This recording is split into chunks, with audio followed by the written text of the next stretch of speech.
Lugnt och fint.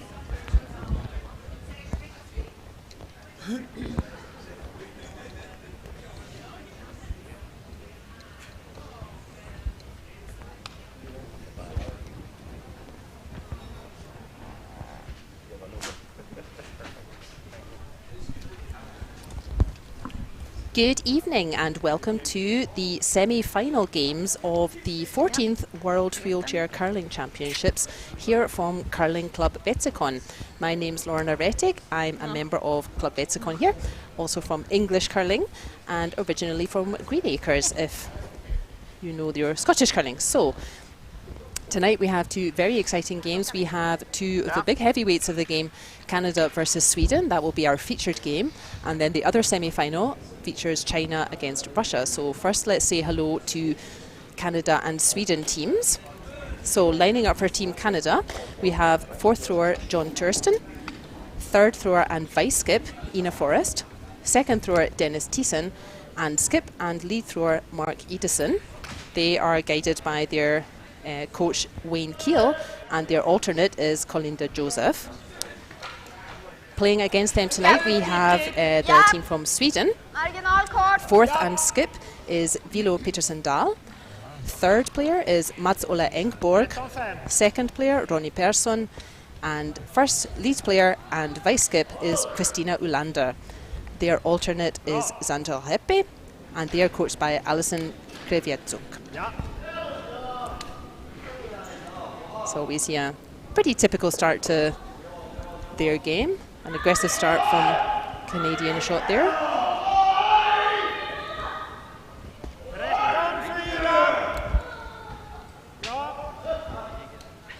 And a nice T-line in response from Sweden.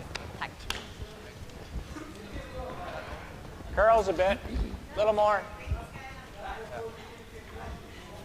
So we can take a quick look at how our teams got here this evening.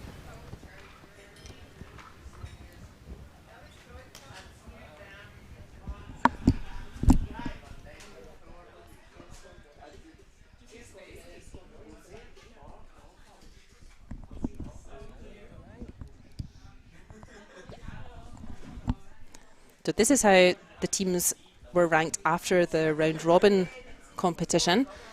So you see there were 12 teams, everyone played everyone else once, there were 11 games. So the capital Q for China and Sweden means direct qualification to the semi-finals that we're now watching. Canada, Norway, Russia and Korea qualified for the pre-semi-final game, which we watched this afternoon. In that qualifying game we had Canada playing Korea, and Canada won with a final stone of an extra end. And we also had Norway playing Russia, where Russia won again with the final stone of an extra end. So two cracking games to qualify for these semi-finals this evening. So that's how our teams got here this evening. Direct qualification for China and Sweden, and qualification via one additional game this afternoon for Canada and for Russia.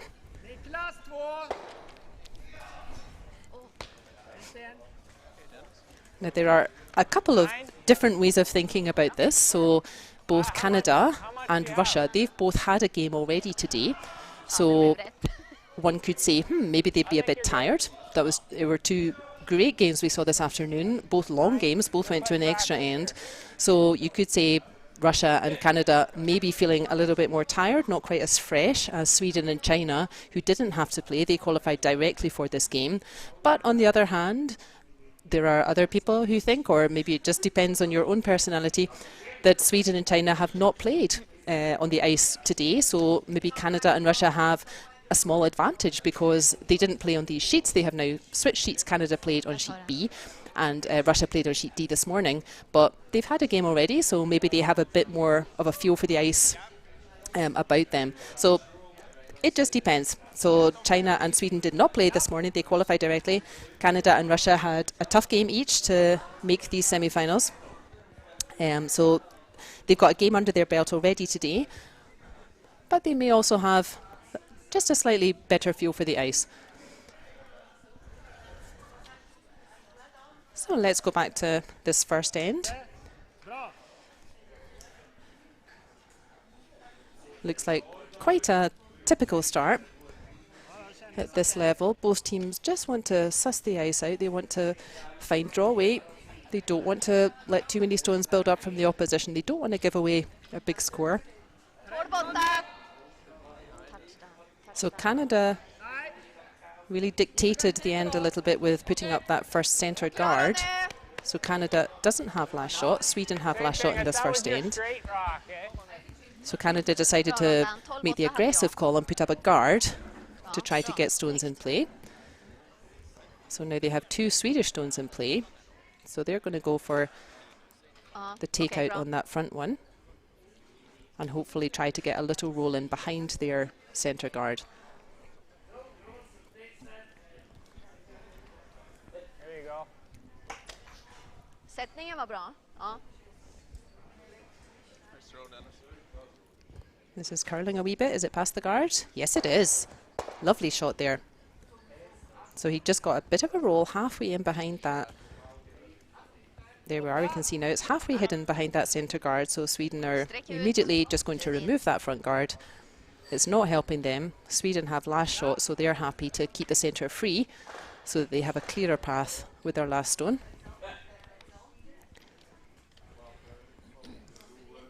So Sweden don't want to get in a mess in this first end. They just want to keep that first end clear.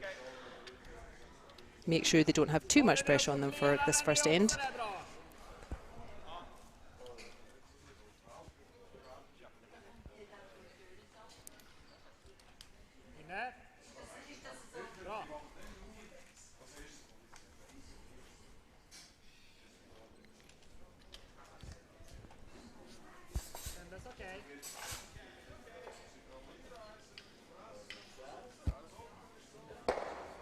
So that's a nice clearance from Ronnie Persson. So now the centre is open. So they didn't remove that shot stone from Canada, but Sweden won't be worried about that. Important is that they want to remove the guard and make sure Canada doesn't have the opportunity to start building an end behind that guard.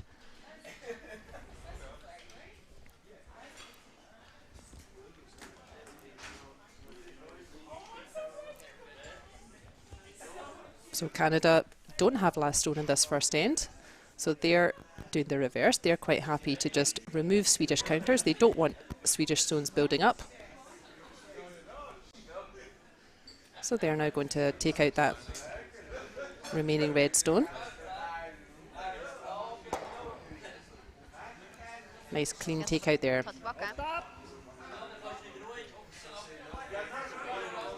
So perfect shot for Sweden here would be the takeout on that front yellow and then rolling all the way in behind that red guard that we can see on the left. And that would put a bit of pressure on Canada to try to stop Sweden scoring from that point. But first things first, that's a dangerous shot for Sweden. That's controlling the middle of the house, just in front of the tee, so they want to remove that stone.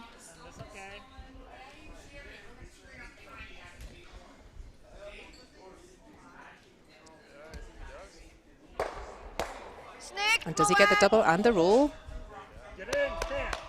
That's a great result. He doesn't quite get behind the guard, but he got that double takeout and rolled away to the side. So he's moved play away from the centre, which is what Sweden wanted. Let's take another look at that lovely double takeout here. Sweden have been doing really nicely this weekend, this week in this competition, just keeping themselves out of trouble. Just playing these shots, executing them really nicely, not having lots of stones in play, not giving themselves too difficult shots.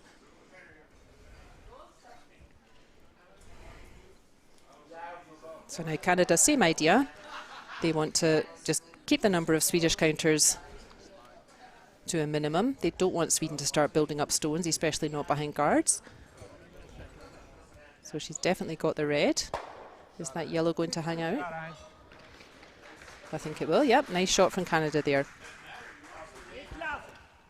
So it's good that that Canadian counter is hanging around. If she had rolled out, Sweden would have a shot to really tuck a red stone in behind that guard. But because the Canadian shot is still in play, Sweden will have to, or they prefer to remove that stone rather than at this stage going in behind the guard. This is a safer option. They don't want to get into a mess in this first end.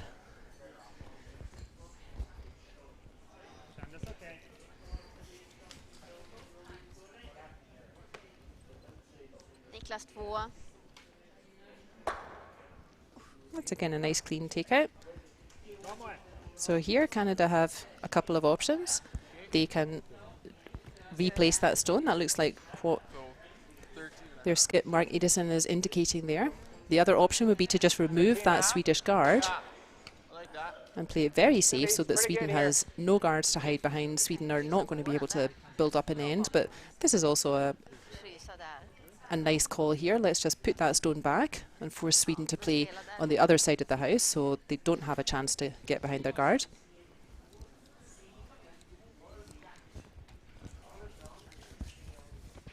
This is fourth player John Thurston. And he just wants this to find the paint, which is what we say when we just need a shot to sit in the painted part of the rings. That's a lovely weight. Nice shot there from Thurston. And Sweden will do exactly the same. They're happy to just remove this shot. If they get a roll all the way behind that red guard on the left, that would be perfect, but first things first, we don't want that Canadian shot hanging around.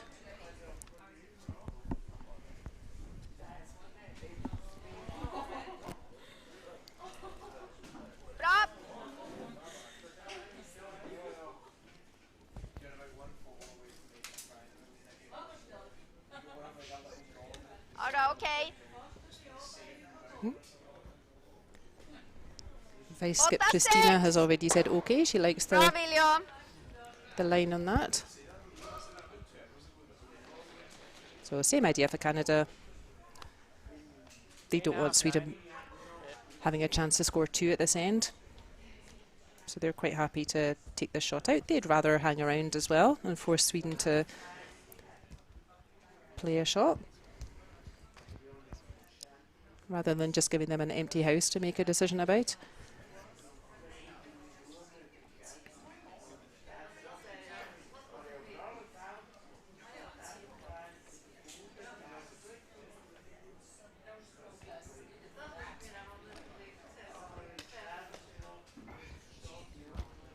And this looks at on target again for Canada.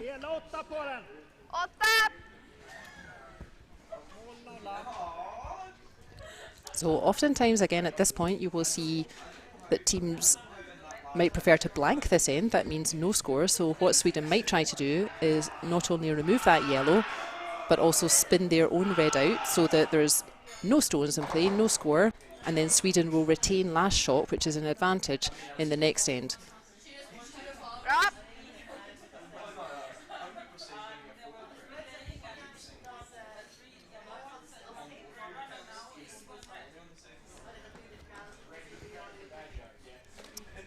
This looks pretty good for rolling out as well, and he does. So no score in that first end, and that was deliberate by Sweden. That wasn't a missed stone from Sweden. They're quite happy to score 0 there. You can see good stone there, high fives. They're quite happy to score 0 with that first end so that they retain the last shot, which is the advantage in the second end. So a nice tidy end from both teams there. Neither team wanting to get into an end with lots of stones involved at this early stage.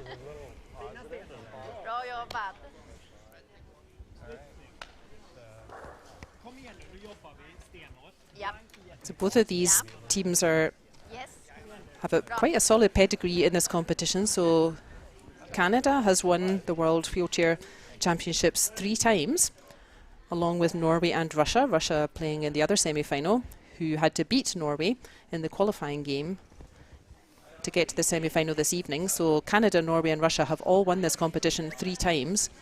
Sweden have been runner-up in this competition, so both of these teams have quite the pedigree.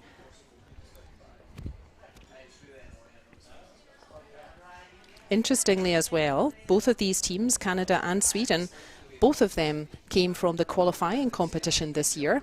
So represented at the World Wheelchair Championships this week are the top 12 teams with wheelchair athletes.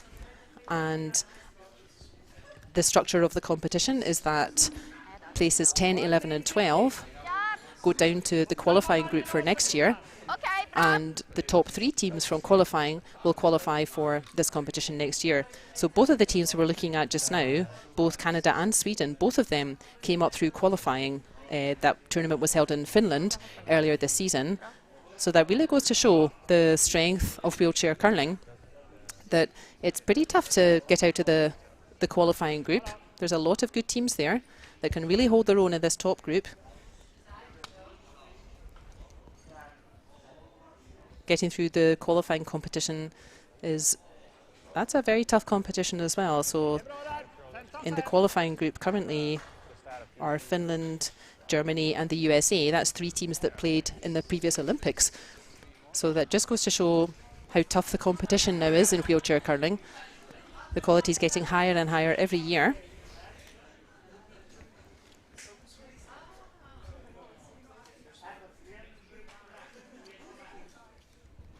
So we've had a similar start to the second end. This is classic tactics, so Canada are quite happy to play towards the middle.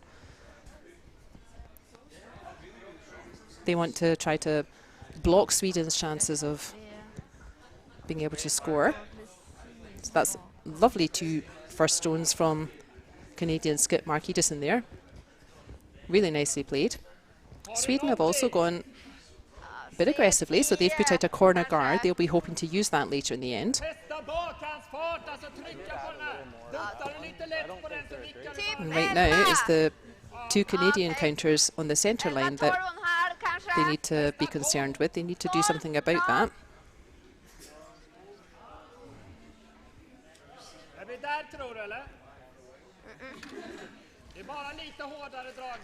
Okay.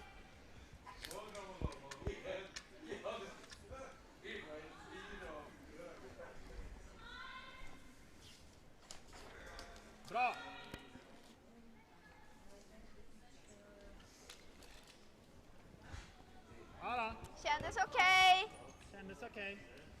She likes that out of hand. That's vice skip for Sweden, Kristina Ulander. 11-5. Jättebra försök, Kiki. Oh, unlucky there. That had the weight to push that Canadian counter, but needed to curl a wee bit more. So Canada will now try to consolidate their position in the centre of the playing area there by putting up a second guard.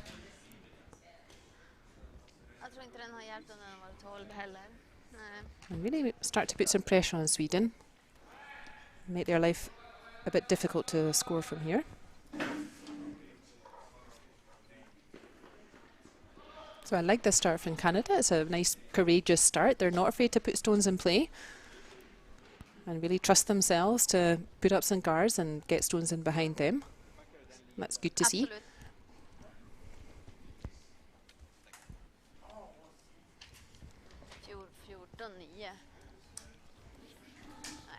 Yeah, that's a nice shot again from Canada. That blocks that shot that Sweden just tried to play before. So now Viljo Petersendal, just like in the first end, he says, okay, these centre guards are not helping us. We need to make some space. So he's going to ask Ronnie Persson to remove them.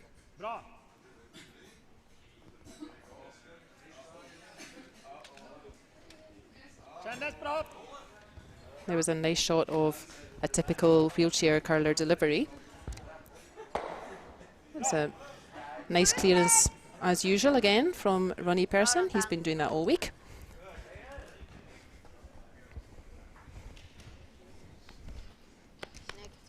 What was that weight? So wheelchair curling is essentially the same as non-wheelchair curling, as foot curling.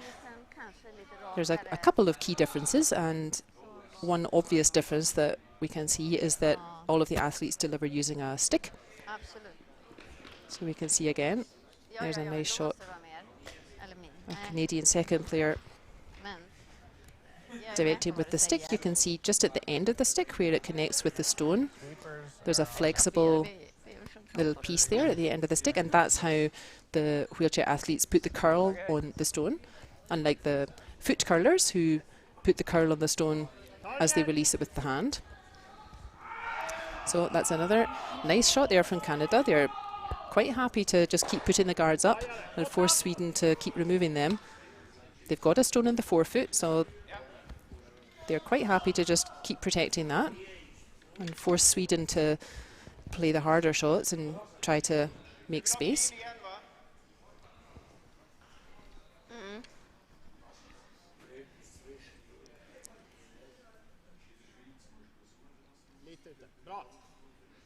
So same idea. Sweden wants to remove that guard just played by Canada. And stick technology has really advanced over the past 4 or 5 years. And he's got a bit of a bonus there, Ronnie Persson. I think they were going to try to remove the guard, but he just sneaked around the guard by a couple of millimeters and took out the shot stone. But again, Canada won't be too worried about that because they still have their guard, so they're happy to just play another shot behind that guard to replace the one just removed.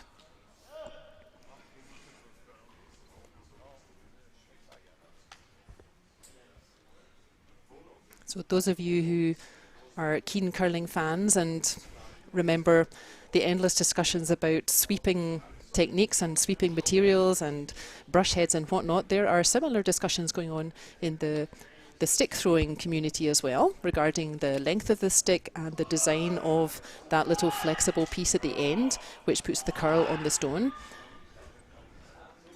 So all the sticks used for delivery, they all have to conform to the World Curling Federation policy on sticks.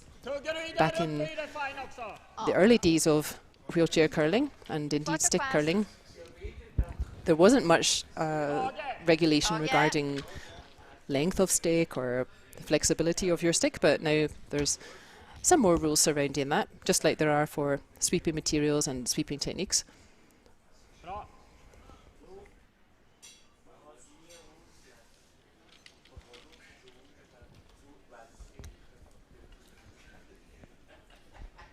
So Sweden's trying the same again. They can see about half of that shot that was just played by Canada, and indeed just that nice gentle weight, not too high. And he's got a nice roll away from the centre as well. So now that forces the play away from that centre guard a bit, so that's a nice result there for Sweden. So Canada can't just come around, or they're not going to just come around the centre guard again. They want to try to get rid of this Swedish stone. They don't want Swedish stones building up.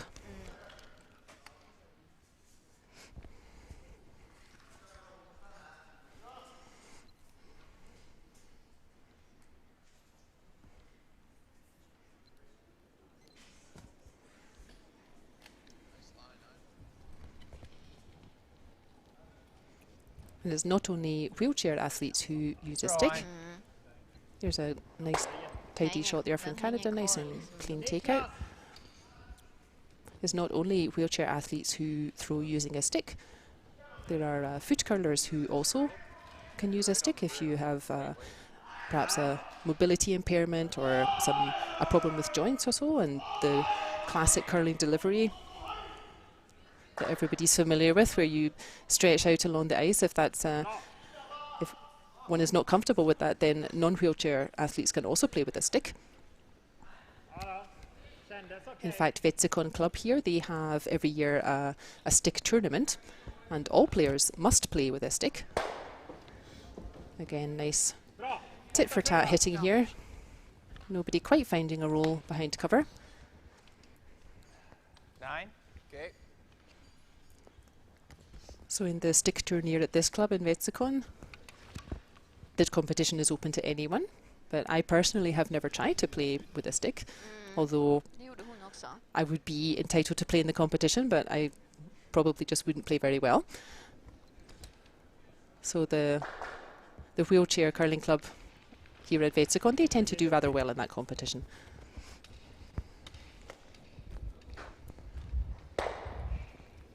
There we are. Canada's found a bit of a nice roll there. So that's taking the play back to the centre. And I think just the edge of that shot Spelar du den eller den? next to Christina Olander's brush, I think just the edge is hidden behind that guard, so he may not be able to see all of that stone. Max, va? Okej, minska lite. But Där. first things first, Bra. let's get rid of it.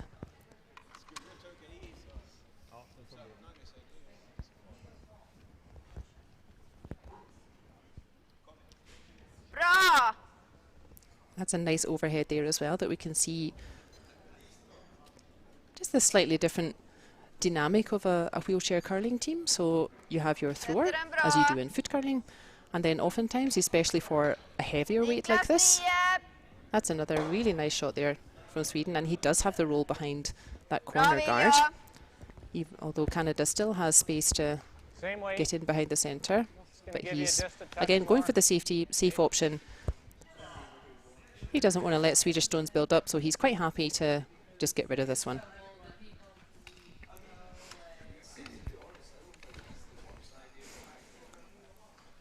You can see again the technique used by wheelchair athletes, so quite often, especially at a bigger weight.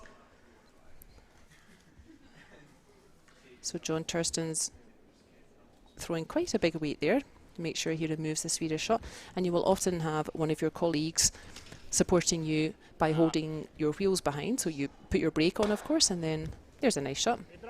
That was not easy. That's a nice clearance there, forcing Sweden to either score one Ja, or play through. Minst ta på 3 sätter jag 9. jajamän, där. But this can really help, so just because all of that strength for the wheelchair athletes is coming from the upper body, and it can be helpful, as you can see there, if one of your teammates is supporting by holding your wheels at the back. Nej, bra William. And then oftentimes you'll see the third colleague at the throwing end, they would have a stopwatch to get an idea of how fast the ice is running. So that was, again, a deliberate shot there from Sweden. So he played that at high weight, intending that it just goes straight through the house. And that was the same idea like in the first end.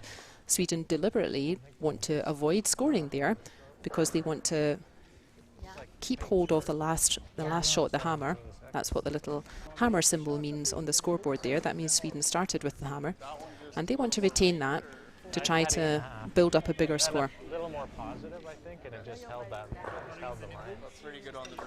So while we're getting set up for end 3 there, we can take a quick look over at the other semi-final, Ja. where China, who also qualified directly, are playing Russia, who beat Norway in this afternoon's qualifying game to earn their place here. So they are in the second end, and the score is currently 1-0 to China. There we are, we can see a summary of the scores. So as we would expect, 2 really tight games going on. So China started with hammer, they scored 1 in that first end, and now they are deep into the second end, where Russia has hammer. There's a lot of stones in play. I can't quite tell who's lying. I think China's lying 1, but a lot of stones in play in that second end in the other semi-final. So back to our featured game, Sweden versus Canada. Sweden qualifying directly, finishing in second place in the round robin, playing Canada, who qualified for the semi-final by beating Korea in this afternoon's qualifying game. Another aggressive start from Canada. Good for you, Canada. They're not afraid to put stones in play, really trying to force the issue here, was get some scoring on the board. So they're doing the right thing.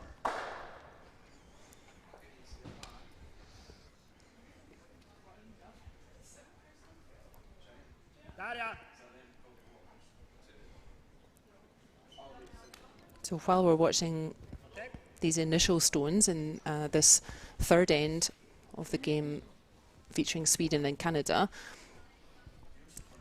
so we know that it was deliberate from Sweden, that they were happy to not score, to score 0 in both the first end and the second end. You can see those 2 zeros there, so that Sweden can keep the last shot.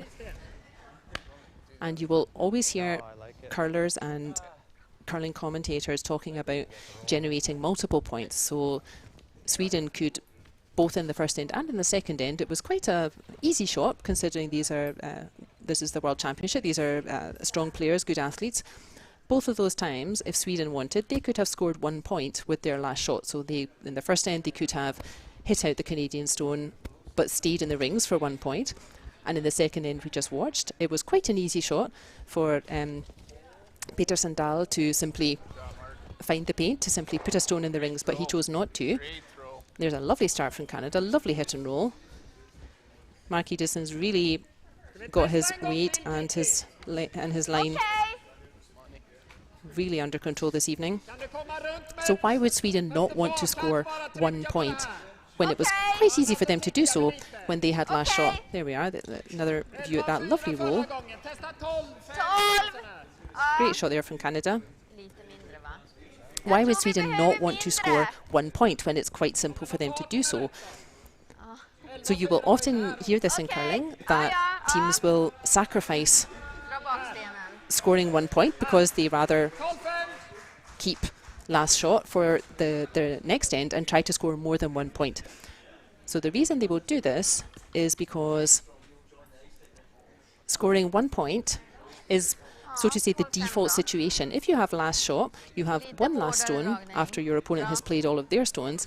So to score 1 point, as we saw in end 1 and end 2, this is, at this level, relatively straightforward. So there won't be too many misses with this level of athletes. So scoring 1 point with last stone is relatively straightforward. We can almost think of that as the default situation. So anything that isn't scoring 1 point, so either scoring more than 1 point, or if the team without last shot can score a point, that's more significant. So that's why you will often hear curlers and commentators talking about generating multiple points. That's why Sweden are not so interested in making quite an easy shot for their standard and scoring 1 point. They would rather keep hold of last stone and try to generate a couple of mistakes, hopefully from Canada, so that then they could score more than 1 point.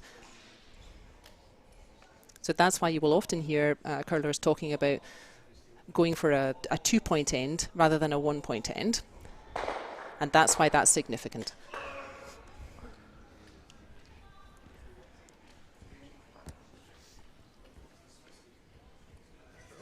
So this is a bright start from Canada. They've still got that centre guard, which Sweden tried to move but didn't quite clear that centre line.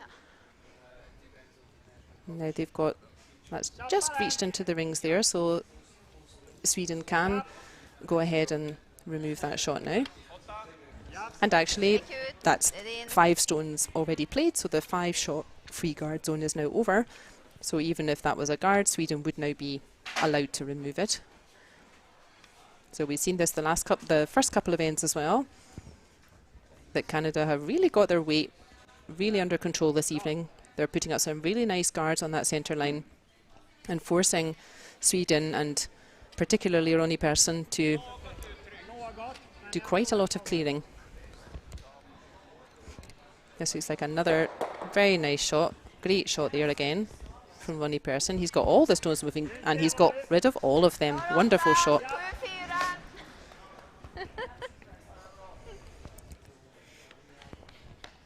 Canada still has that one guard. It doesn't matter that it's a Swedish guard. There's another look at that super shot from Ronnie Persson.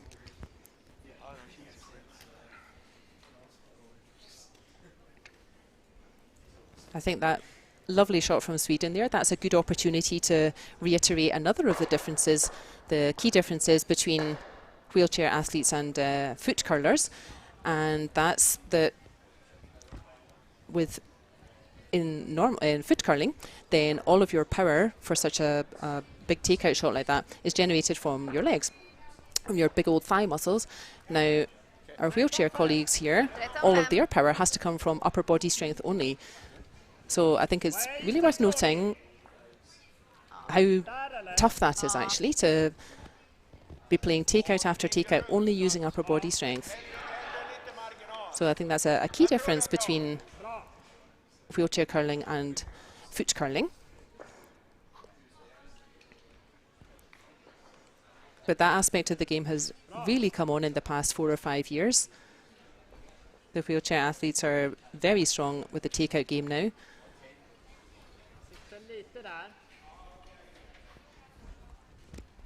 And now after all those takeouts,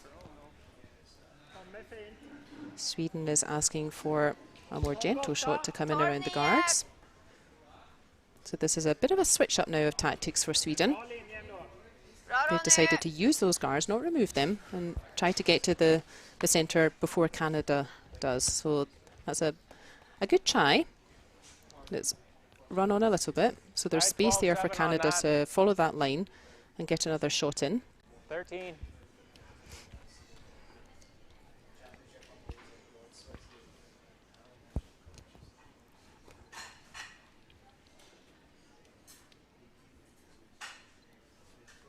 And these more delicate shots, getting the draw in behind the guards and getting that nice curl, this is a nice opportunity to note the other key difference between wheelchair curling and foot curling, and that is that you don't have any sweepers. Sweeping is not permitted in the wheelchair game. 14-5. So that stone's just over curling. It didn't quite have the weight, so it curls that little bit more. 13-5. So now Sweden have another chance to 13-3. get a counter in behind those guards, but in front of the tee line, so that it's harder for Canada to outcount it. Precis. Ja. 12-8 på den. 13-2 borde vara bra. So Ja, det är din Moe. in foot curling, you always have your sweepers to help not only guiding the stone but also helping with the weight of the stone, so they can try and drag it a bit further if a stone's running short. But the wheelchair athletes, they don't have sweeping. Sweeping is not permitted in the wheelchair game, so you have to get it right first time. 13-2. 13-2. So this looks like a nice shot again. The line's really good. It's really tucked in behind that yellow guard, and that's just ahead of tee, so that's a really nice shot from Sweden. Great result.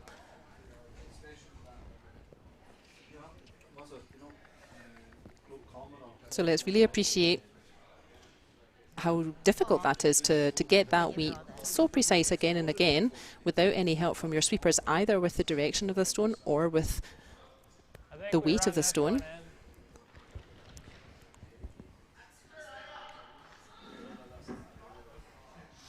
So now it's Canada's turn to say, okay, even though Sweden have last shot, and normally the team without last shot would be quite happy to have the middle a bit blocked up.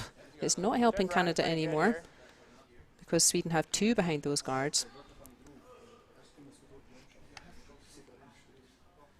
So Ina Forrest being asked to remove one of those guards and create a bit of a path in.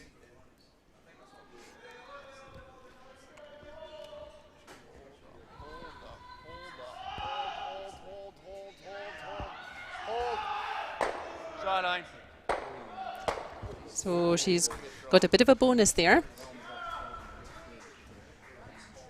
So she was going for removing the guard, and she's got everything moving. So she's moved both of those red shots away from the forefoot, so that's a nice result. We'll have a look at the overhead on that shot.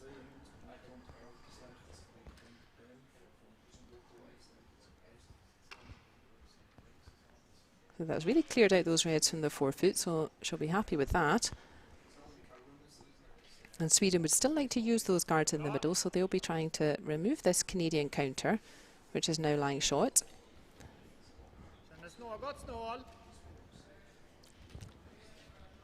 And perfect shot would be a little roll just behind those guards in the centre. I think it's going to curl a wee bit too much for that. And he's jammed the back one, that just over curled a wee bit.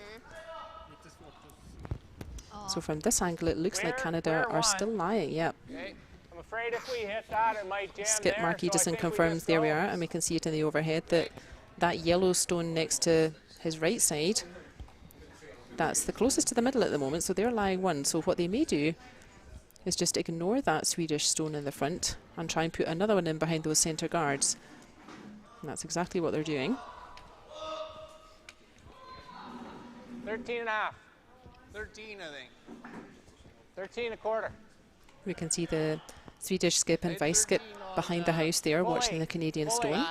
So you can see that we have a man and a woman on the same team, and there we can see also in Canadian team, you can see Ina Forrest there timing the rock from her teammate. So that's another rule in wheelchair curling that is different at this level, at least, compared with foot curling.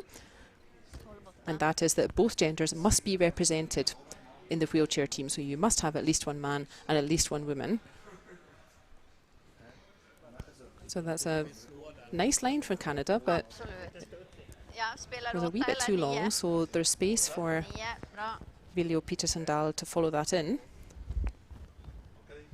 I don't know. Feels pretty good to me. But it looks like he's going for, potentially there's a double takeout there.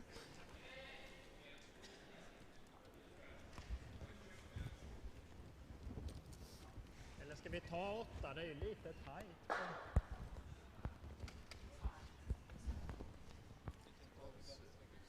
Several of the Känns teams here isen this okej week. här? Several of the teams here this week even have more than one lady playing. We can see, yep, that Christina Ulander is the vice skip in this team. There are other teams where there have been ladies skipping, 2 ladies in a team, so it's a very inclusive sport already, curling. Bra! And I think that's a great rule, that you must have both men and ladies in the team. Kändes lite där.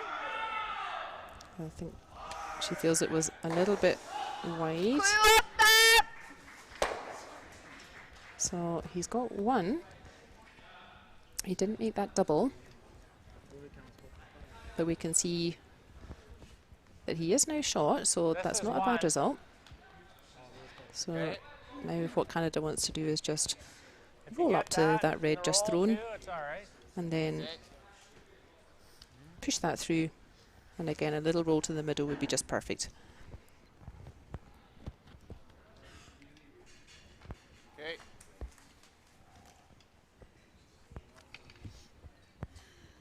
Nine. 8.5, 9. Both of our semi-final games this evening are 8 ends.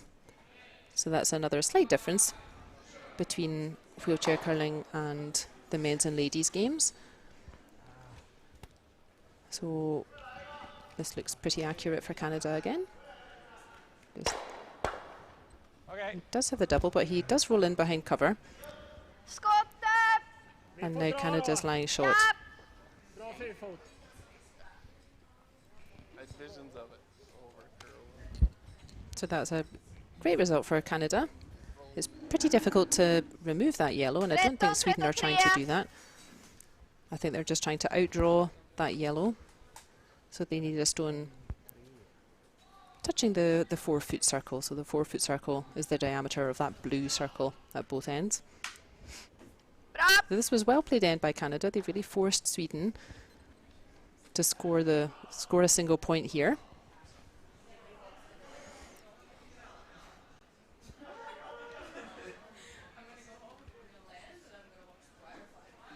So this looks like a nice line. 12, 9. Has it got the weight to get to 4-foot? It looks pretty good. Bra Viljo! Lovely Snyggt. shot. 1 red. Good pressure shot from Sweden. 1 red there.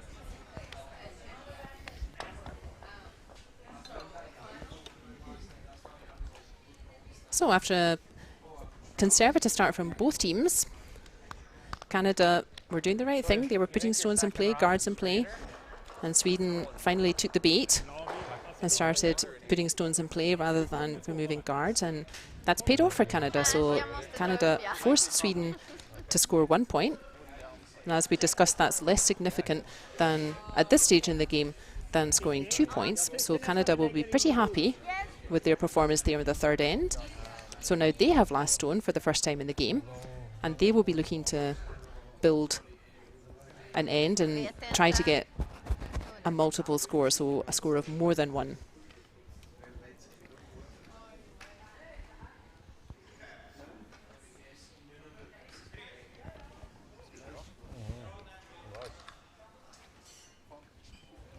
So over in the other game, where China are playing Russia, they still have a few stones to come in the third end.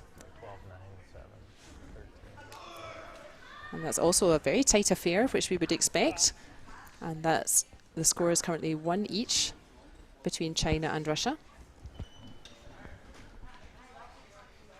We're in the third end, and China has last shot. And back to our featured game, Sweden and Canada. So now Canada, for the first time in the game, has last shot. Vad hade han för fart? Yeah.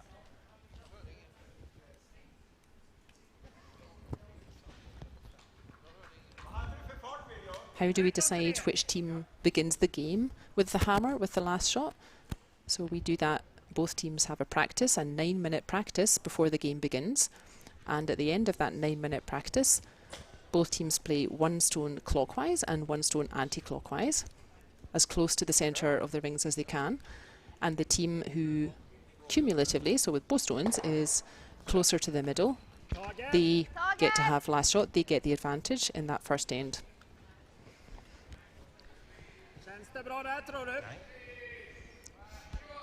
So in this game, Sweden started the game with hammer. So their so-called last stone draw, or I think it's draw shot challenge now, because we have 2 stones instead of just 1. So their cumulative total in centimeters was lower than Canada's cumulative total for their 2 draw shot stones. So Sweden started with hammer.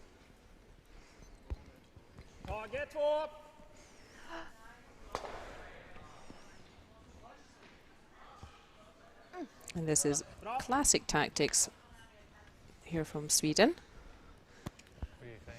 Like So again, they're now trying to do what Canada was trying to do for the first few ends. So Sweden don't want Canada to have chances to build up stones, to put some guards up, to hide stones in behind. So Sweden are quite happy to play all their stones into the house and then force Canada to move them. what it's doing out here.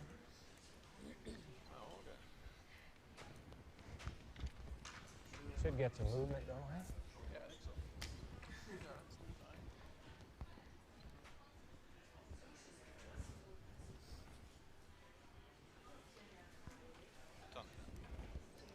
Ja.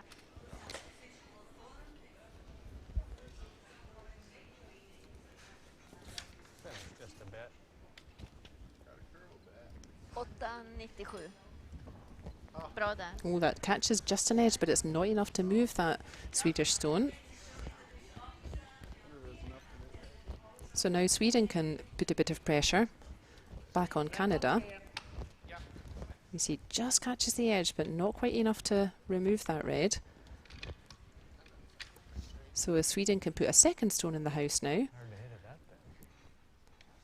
Hard to hit it. and if they can, ideal would be to put it really level with that stone already in the house. So then there's no double takeout for Canada, and then that puts a bit of pressure on Canada to score more than 1. So if you remember, scoring 1 point when you have last stone, that's so to say the default situation. So if Sweden can force Canada to score only 1 point,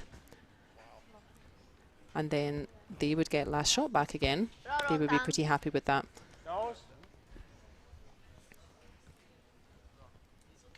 So at the moment, Canada's Bra Rondan.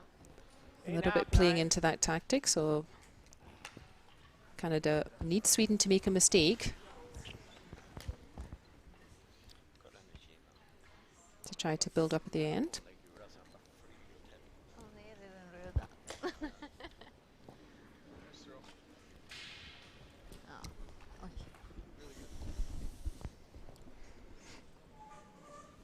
So yeah, another nice clean takeout from Canada. So Sweden are quite happy to continue doing this. They have that red right at the edge on the left as we look at it, just hanging on. So as long as Sweden keep hitting out Canada's stones and lying with their stone just played, so as long as there are always 2 reds in the house after Sweden's rocks, then they're pretty happy with that. And it's pretty difficult for Canada to generate a score of more than 1.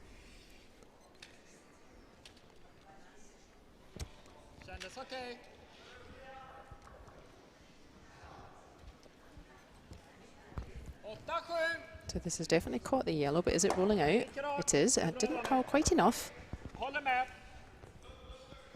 So now Canada do have an opportunity to maybe generate a bigger score. So what he's going to do, Same weight. he's not going to take that opportunity. He's going to play it safe and just remove that Swedish counter. So Canada also, they don't want to be in the position that they carefully got Sweden into in the last end, where Sweden were forced to score 1 point. So they don't want to be in that situation. They don't want to be forced to score 1 point. Lite förvånad. Nice throw. So they're quite happy just to remove that Swedish counter. Jag blev förvånad. And then they still give themselves the possibility to blank this end. So as we had in the first and second ends, no score. Sträck ut Mo, är det din?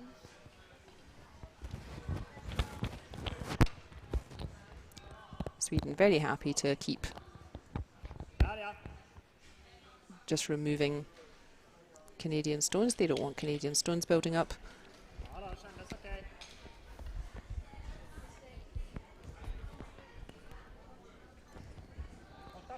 Åtta, fem.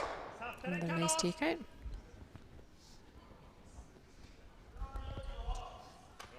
Bra. So Canada going to mix it up a bit and draw a stone to the other side of the house. That's good thinking from Marquitason there. Sweden have already had a look at the line when the stone's on the left of the picture as we look, so let's mix it up a bit, put a stone on the other side of the house so that Sweden are less familiar with the stone travelling in that path.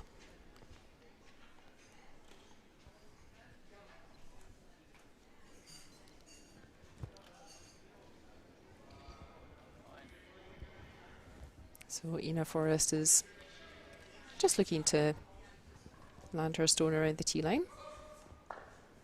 13-8.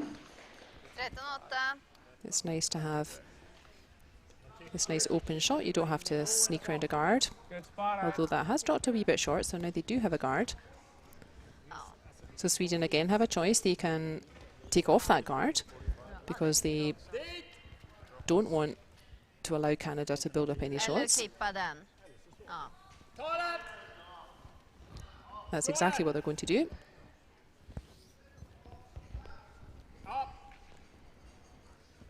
This is quite defensive play, so Sweden not allowing any stones to build up.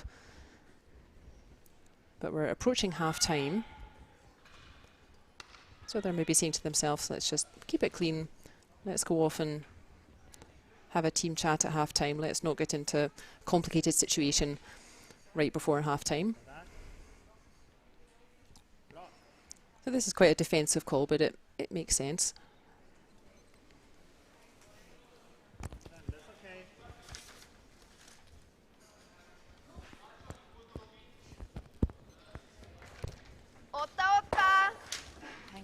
Yep, nice clearance there Snygg sten. from Sweden, and he is going to hang around with his shooter. Nose. So really nice result there. 9. Again, Canada forced to do something about that Swedish counter, so they're going to just remove it.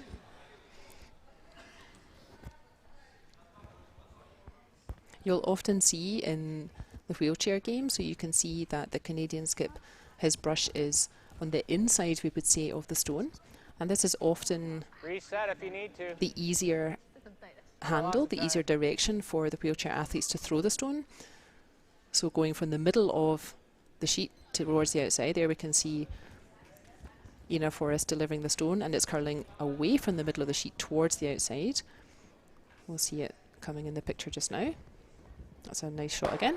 Nice clearance. So wheelchair athletes often will favour that direction for the stone. Oftentimes foot players will favour the other handle, so the brush would be on the outside of the stone and the stone would be curling in towards the centre. In wheelie curling, you can see the stone always starts on that middle line, and it's a different technique than foot curlers. So you'll often see the wheelchair players favouring the swinging hand rather than the straight hand, as foot curlers would say.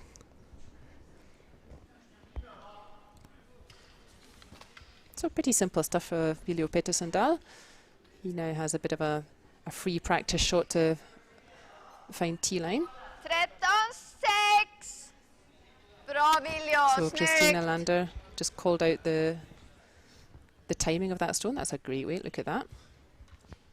He could not have gone up there and placed it any better. 9. So you'll hear the athletes calling out the time of the stone, so 14 point something seconds or 13 point something seconds, and what they mean is how long it takes the stone to go from the near hog line, which is that thick blue line just at the right side of the picture as we're looking. Thick blue line there, that just in front of the players. So how long it takes the stone to travel between that first, what's called the hog line, and the other thick blue line at the other end. Another nice clearance from Canada there, from John Thurston. And that's just going to hang on. This is some really nice play from both teams here. Bra. So you'll often hear the athletes calling to each other how long the stone takes to travel between the hog lines, those thick blue lines. And that gives an indication of how fast the ice is running. So how hard do you need to throw the stone? Bra.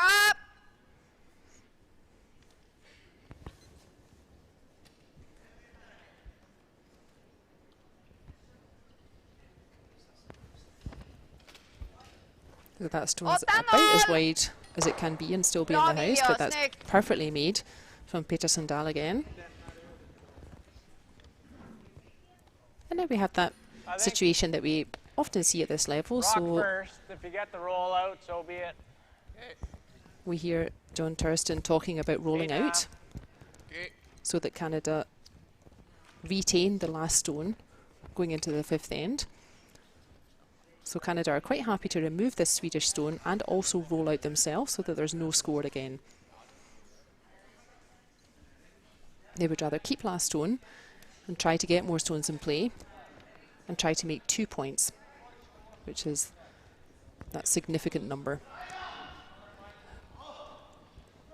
So this is boringly accurate stuff from both Sweden and Canada. 1 yellow. He didn't quite roll out, but they won't mind that too much. So yeah, nice shot there. We'll go over here. So yeah, just to remind us, both these teams that we're watching, both Sweden and Canada, they came up from the qualifying competition. So these are the top 12 teams in the World Wheelchair Championship. And both Sweden and Canada came up from qualifying competition last year. So it just shows you how strong the quality is now in wheelchair curling, that teams that can come up from qualifying can be in this top group and really compete.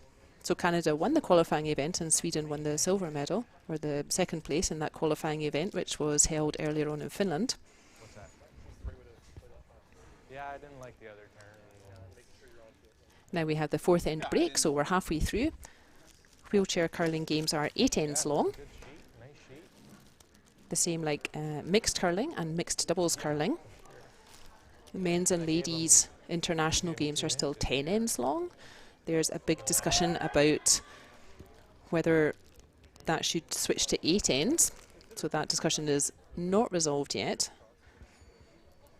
But the other competitions, so the I think junior curling, definitely wheelchair curling, mixed curling and mixed doubles curling, they all play 8 ends. And normally in club curling, a typical game would last 8 ends as well. So we're now at half time. We wondered if my last one's a little straighter, but You can see the clock in green counting down half time there. So both teams will have a chat with their alternate player and their coach to discuss how to proceed in the fifth end, what to think about for the rest of the game, give them some positive thoughts to think about.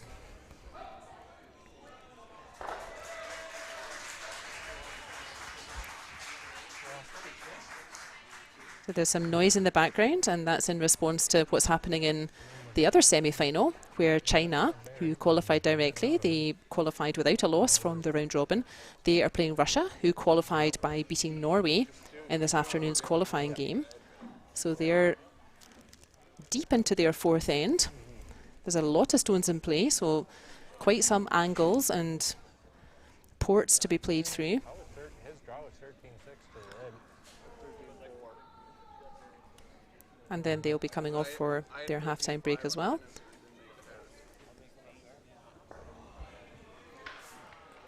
This is the 14th World Wheelchair Curling Championship. The first one was held in 2002. So hasn't been held every year. If it's an Olympic year, certainly there isn't a World Championship. And 21 countries have ever competed in this, the top group for the World Wheelchair Curling Championships. And there are new countries developing wheelchair curling all the time. And those teams would be represented in the qualifying competition.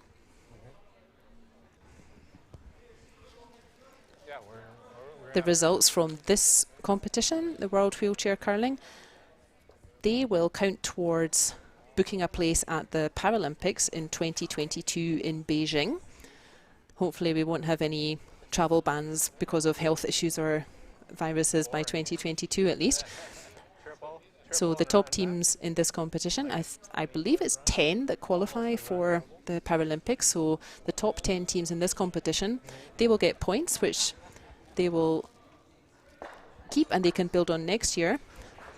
And by the end of next season, the top 10 teams in wheelchair curling will qualify for the Paralympics.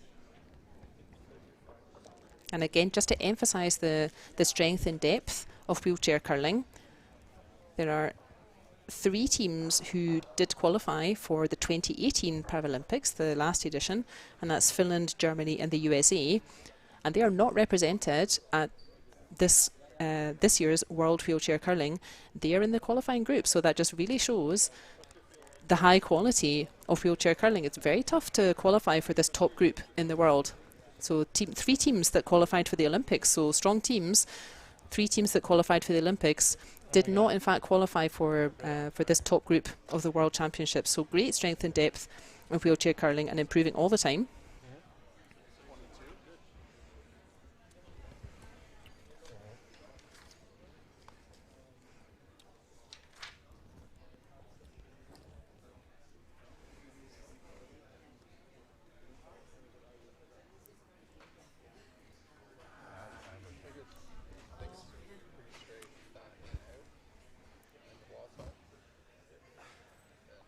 So China and Russia having a think about things in their fourth end, in their semi-final. There's a lot of stones in play. Looks like Russia is lying 2 or maybe 3, but there's a lot of stones in play. So complicated situation over there. Thanks. 1, 2, 3, Canada!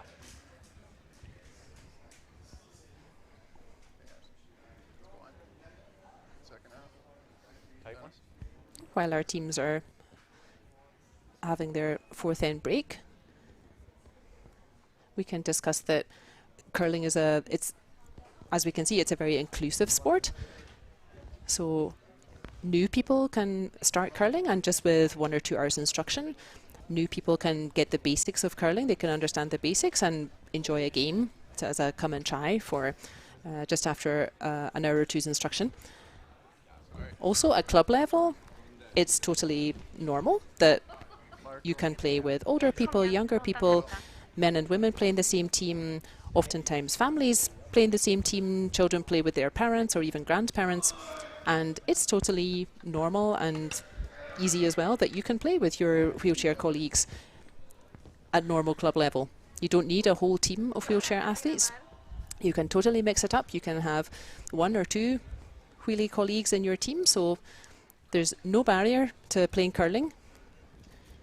If you're just one person who's a wheelchair user but you'd like to get into curling, you don't need to join a wheelchair club. You can absolutely go to your curling club and play with the foot curlers. That's not a problem. So at club level, it's a very inclusive sport. Men and women, junior and senior, wheelies and non-wheelies.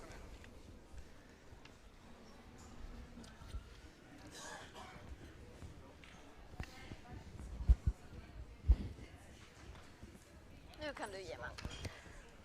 So this game is delicately poised. Both teams have had their fourth end break. Fighta. Bra. Ta den Kiki! Tage! Very tight game, as we expected. I think that Canadian stone just overran a little bit. I think they were maybe looking for a guard, or maybe not. They were maybe aiming to throw it in the house again, so that Sweden don't get so much chance to draw behind guards to build up an end. Bra! So either way, the Canadian stone's just in that front ring, and Sweden are happy to just remove that. That's a danger stone for them. So they're happy to remove that. Kiki. And it looks like Niklas 9. Vice skip Christina Olander is going to get a nice roll as well. Both Christina Olander and Mark Edison, both of our lead players, they're having quite a battle at lead. There's some outstanding curling going on with both of them. Handen nu. I think we'll just get across it. Nose is good here. Nej, aldrig.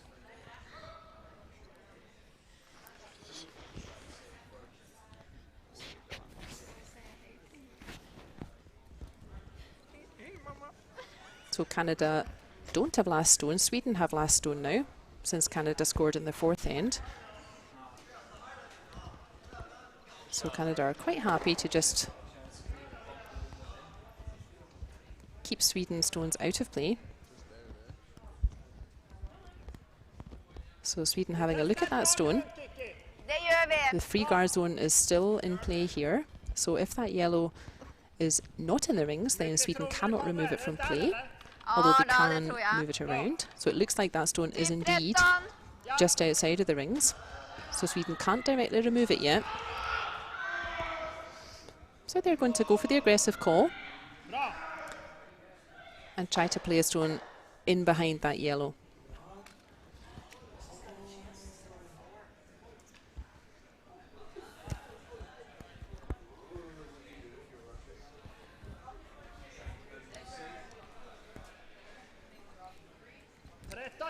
Jättefin fart Kiki! Ligger lite ute It's again another Okej. Jättefin! really nice effort from Christina Olander. Nose. It hasn't quite got in behind the guard. You get a little roll, that's But all really right. nice weight. Rock first. And again, let's remember that the wheelchair athletes there, they don't have sweepers to help guide the stone or extend the length of the stone, extend the weight.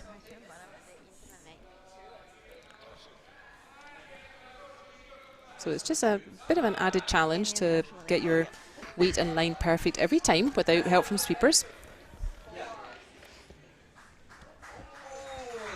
9-0, Niklas 0.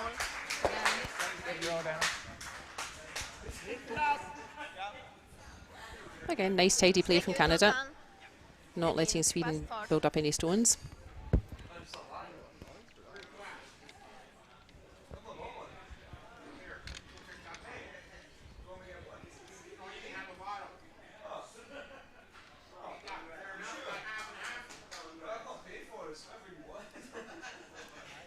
Sweden would love to get a hit and roll here and try to utilize that corner guard.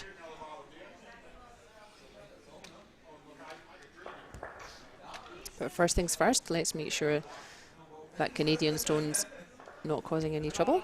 So I don't think they're going to get the roll behind the guard, but a roll the other way is Bra also nice. Robban! Rolling away from the middle. You like the out?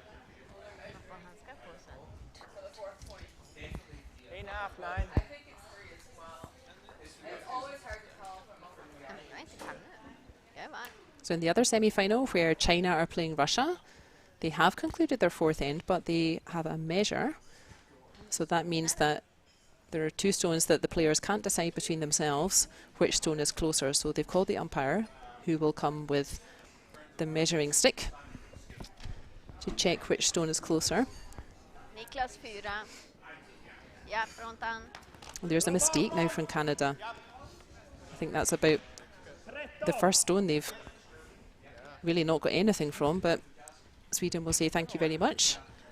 And they will try to put a stone again in behind that yellow guard. Ja, det är din. Ja, 13. So we can see it just curls too much. Just another couple of millimeters and they'd have caught the edge. So now Sweden have a really nice chance to put some pressure on Canada here. So ideal is if Sweden can draw behind that yellow guard. So that's curling nicely. But as long as Sweden lie 2 after this shot, a double takeout would be quite difficult.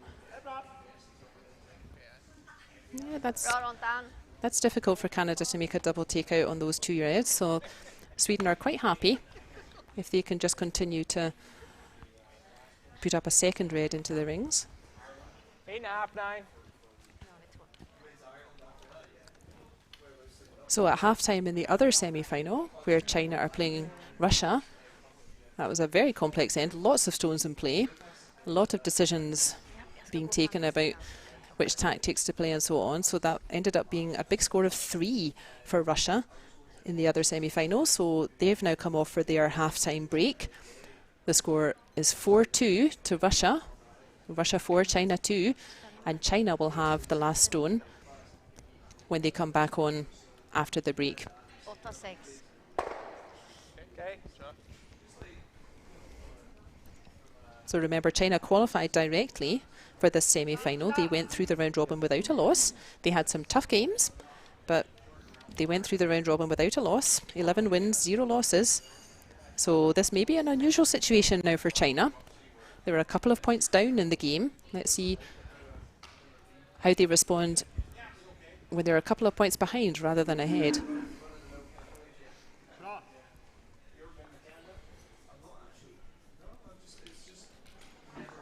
And then meanwhile, back in our featured game, Sweden still in a nice position. They need this red to hang on though. 8-5. And it just hangs on, so Sweden again lie 2. And they're quite happy to keep doing that. If Sweden lies 2 after each of their throws, they'll be pretty happy with that. So there we are, confirmation of the score in the other semi-final there. A big 3 for Russia scored in the 4th end. So at half-time, it's China 2, Russia 4. And China will have hammer when they come back from their half-time break.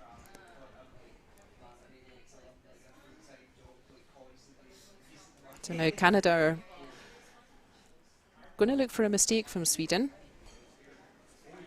So at the moment, Sweden are building up nicely in this end. They're keeping 2 Swedish stones in play. And Canada need a mistake. So that's a nice shot from Canada. A nice hit and stick. And Canada needs Sweden to make a mistake, so maybe a hit and roll out. And that would give Canada the chance to just remove that remaining Swedish counter. Sweden, on the other hand, of course, they're trying to do the reverse. They want to remove this Canadian stone that's lying short at the moment. And they need this Swedish shooter to hang around as well. So we can see again that particular technique used by the wheelchair athletes. So the stick delivery with your colleague holding your wheels and supporting behind to keep you steady. This looks, again, pretty nice. And yep, no trouble there. The red hangs on. I think I still like nose. Which turn are you liking? This one. Yeah. So Canada will try this once more. Same idea. They'll just want to hit and stick, remove that Swedish stone, and sit around with the Canadian shooter.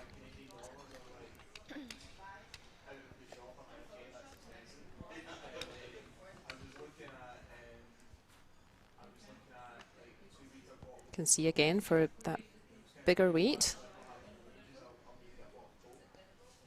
that John Thurston's teammate is holding the back wheels for stability.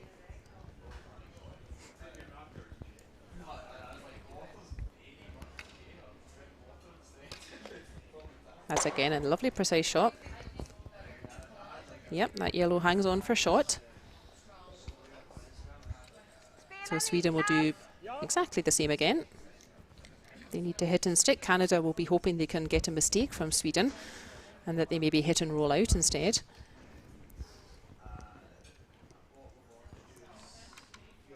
But Sweden will be quite happy to continue this tactic. They've played a lot of stones like this. Again, that swinging hand, you would say. So curling from the centre of the sheet towards the wings. That's often the easier hand, easier handle, easier direction for wheelchair athletes. This is curling quite a lot. I think Canada might be lucky, and they are. So Canada have forced that mistake from Sweden. So Sweden are not line 2 anymore, and Canada can just go ahead and remove that Swedish stone. 8.5, 9. And if they do this, then Sweden does not have that chance to score 2 points anymore, that significant number. So Sweden will be disappointed with that. They were making those shots really nicely this end, and then just that one little mistake, that stone over curled, and now Canada have the chance to put this end to bed, and there will be no chance for Sweden to score that important 2 points instead of just 1. Yep, this looks nice and accurate from John Thurston. He's been doing this all week, and I think he's going to hang around as well. Japp! So no chance for Sweden to make 2 points now. Tjapp! Nej, rulla va? Bra!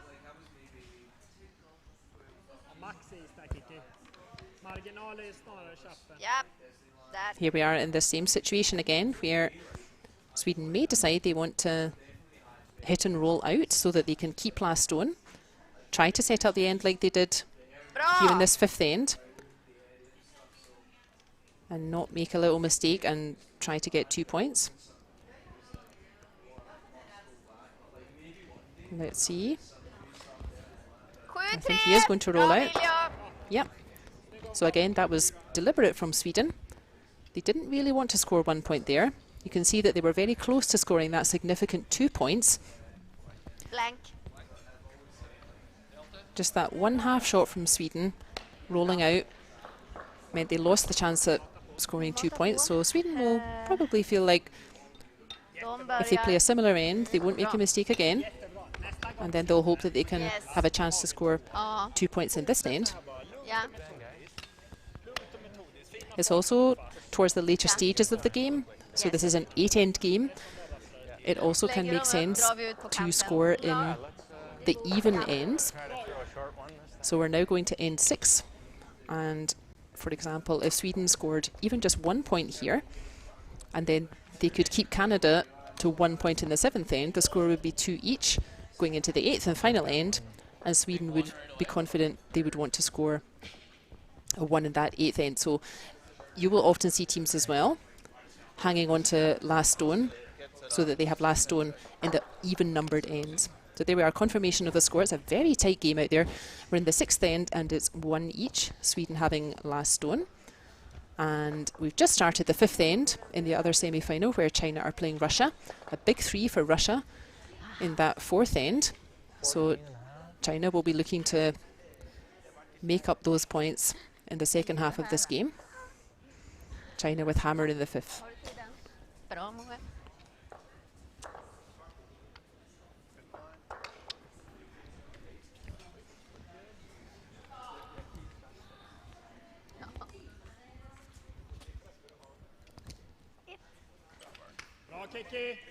So again, that aggressive start from Canada.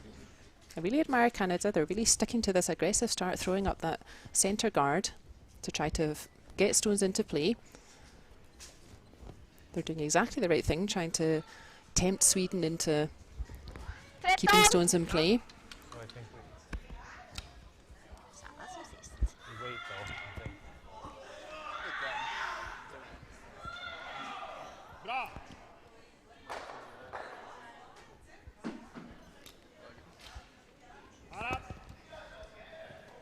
So this nice view of the different technique that wheelchair athletes use to throw the stone rather than foot curlers. That also nicely demonstrates a difference between the two techniques. This is just running a wee bit long there from Sweden. That's not going to hang on, so that's a rare mistake there from Kristina Olander. She's had a very strong game so far. So Canada now has a chance to come in behind their centre guard. Just a hair more, right? Yeah. Ta den här. So we can see that in wheelchair curling, the stone starts touching that centre line. Some of the players, like Mark Edison here, they have a support for their non-throwing hand. You can see him holding that to stabilise as well.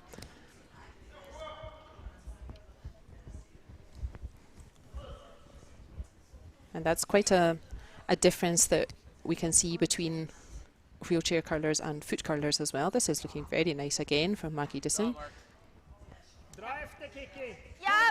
That's a pretty good effort. It's just rolled on a little bit too far, but that's a pretty good effort. He's had a very strong game, Mark Edison. But when one is throwing with the stick, as you can see in this technique here, you can see that the wheelchair athletes, so they line up, they have that little flexible part at the end of the stick, which, there we go, and we can see that that curls out of hand there. But you can see that with the stick players, with the wheelchair athletes at least, they just have one push, so all of that, all of the power for their stones comes from the upper body, and just with that one push, as it looks like a great recovery here from Kristina Olander. That's a lovely shot. Really nice. So in foot curling, all of the power for a stone comes from your big quad muscles in your thighs. A little bump is all right. And because you're pushing out from the hack, so the hack is typically behind the rings, so where we can see Mark Edison, the Canadian skip, it would be behind that back line, just near where he is just now. So foot curlers, they push out using their legs, and if you push out a little bit too hard, you can hold on to the stone a little bit longer or pull it back a little bit, or if you push out a bit too slowly with your legs, then you can use your arm to give the stone a bit of extra push there. So there's a couple of ways you can self-correct if you haven't got the weight right when you push out, if you're a foot curler, pushing out with your legs, whereas with the wheelchair athletes, they've just got that one push with the upper body strength, and that's it. They can't correct after they've started to deliver the stone. That's a lovely shot again from Canada, from Dennis Thiessen.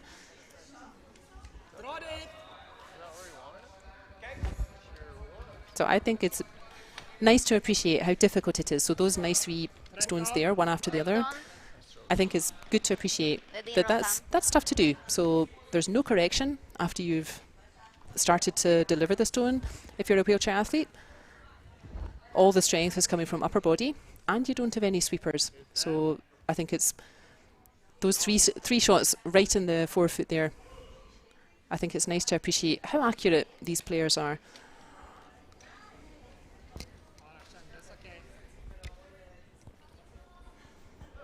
So Sweden have last shot in this end, and they're getting drawn into this T-line game. They've been doing very strong with hitting so far, and here comes another lovely weight. Look at that. What a great shot from Sweden. Again, with no correction after starting to throw the stone, all from upper body power, and without sweeping.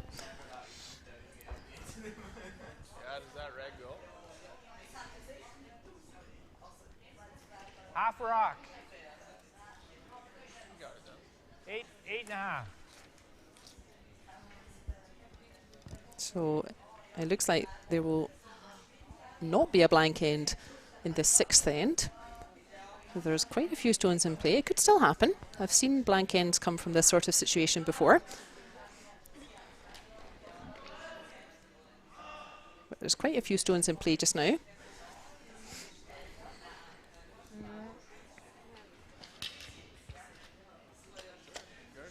I'm not sure if Dennis Thiessen likes the look of that one.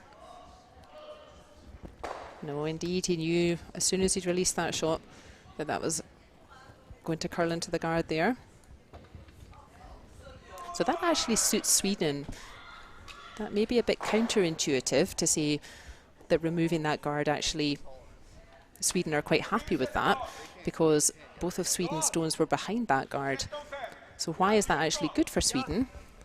It's good because Sweden have the last shot. They don't want a guard right in their way, right in the middle of the sheet there. So they're quite happy if that guard's gone and they can just keep playing to that forefoot, keep playing to that forefoot. And then with their last shot, they hopefully don't have any guards that they have to navigate around. So they don't mind seeing that guard go away, even though their stones were in behind it.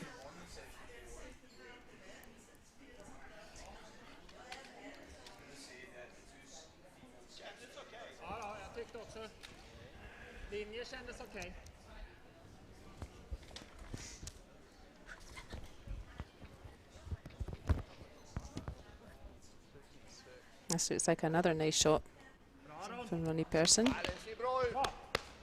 That's not too bad. It's a wee bit shorter than they wanted, but that's not too bad. Just back 4, Ryan. Just want it. So this is starting to look a little bit like a mixed doubles end. So if you're familiar with curling, then you know how a mixed doubles end is set up. You have a guard out front. That's a placed stone that's always there, and a stone in the forefoot, and you often end up with a situation like this where there's a whole bunch of stones in the forefoot, and you really need to look at the angles and understand if you hit that front stone, where would the back stones be directed. So that's what Canada's doing now. So they're going to attack that front yellow, but they still need a little bit of curl, and they don't want to throw too much weight at this. They just want to move the stones around a bit. And actually that stone's going to over curl. That's not what they wanted to do.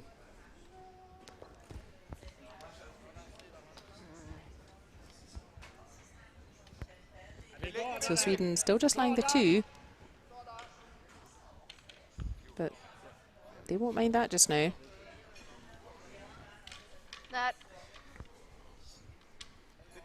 So perfect placement for a Swedish stone. If you're a mixed doubles player, you will surely notice this immediately. A perfect place would be to just in the middle between that front red and the front yellow.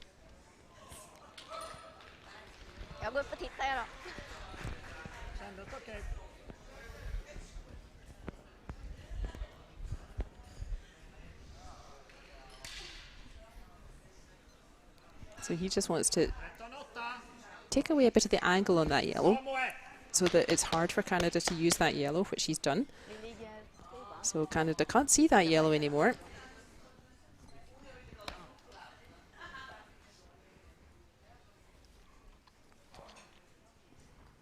And now Canada having a think about it. This is quite a difficult situation.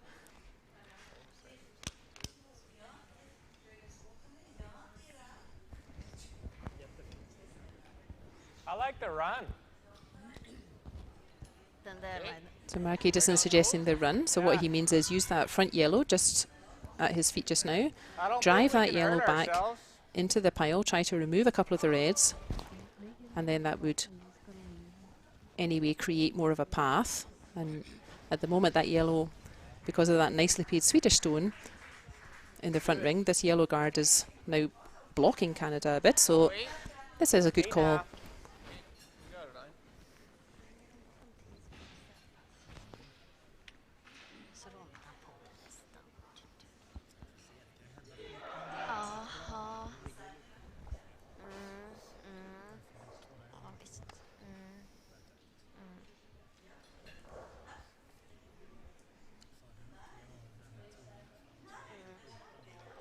Jajamän. Ja. Utsidan. Ja, spännande. So she didn't quite get the direct driving the yellows back, but that's not a bad result. She can use that yellow with another shot to try to drive that into the pack and try to start moving those stones around a bit.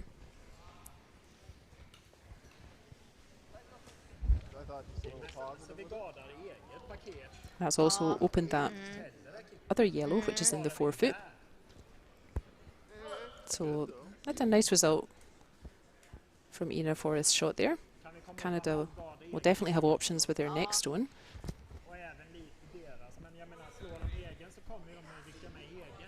Ja, det kommer de. Det kommer de.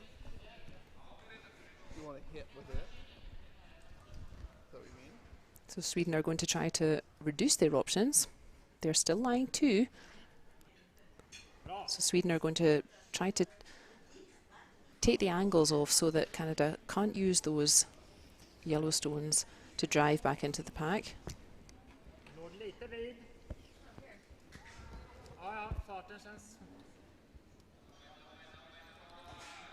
13. This looks like it was a good effort, but it's just a little bit too long. Ja. Kom igen. So Canada have a couple of options now. There's They only could use that yellow that's one already lonely close to the middle, the yellow one in he's just here. pointed to with his brush, or they could drive that yellow that now he's just moving towards. They could drive that yellow back into the pack as well. So they've got both sides that they could use. And John Thurston, he's 4th thrower for Canada. He's coming up to have a look as well. He's the one that's going to throw the stone, so it makes sense for him to have a little look, feel comfortable with what he's throwing. If we knows this, 8's gone, but it might take 3. They can also reach those 2 reds directly. I don't think there's a double takeout, But then but that could set up a better shot for them with Canada's last stone. then we'd be sitting here. So I think we just throw a missile in there and Bra jobbat. in turn. Over in our other semi-final where China are playing Russia. So China had last stone in that 5th end and they picked up 1 point, so it's now China 3, Russia 4, and Russia with last stone now in the 6th.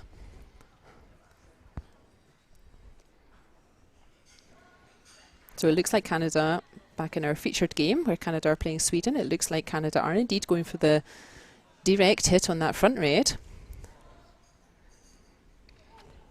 I'm not sure they can get rid of both of the No, red shot stones, but they can certainly clear a bit of space and give themselves options for their last stone.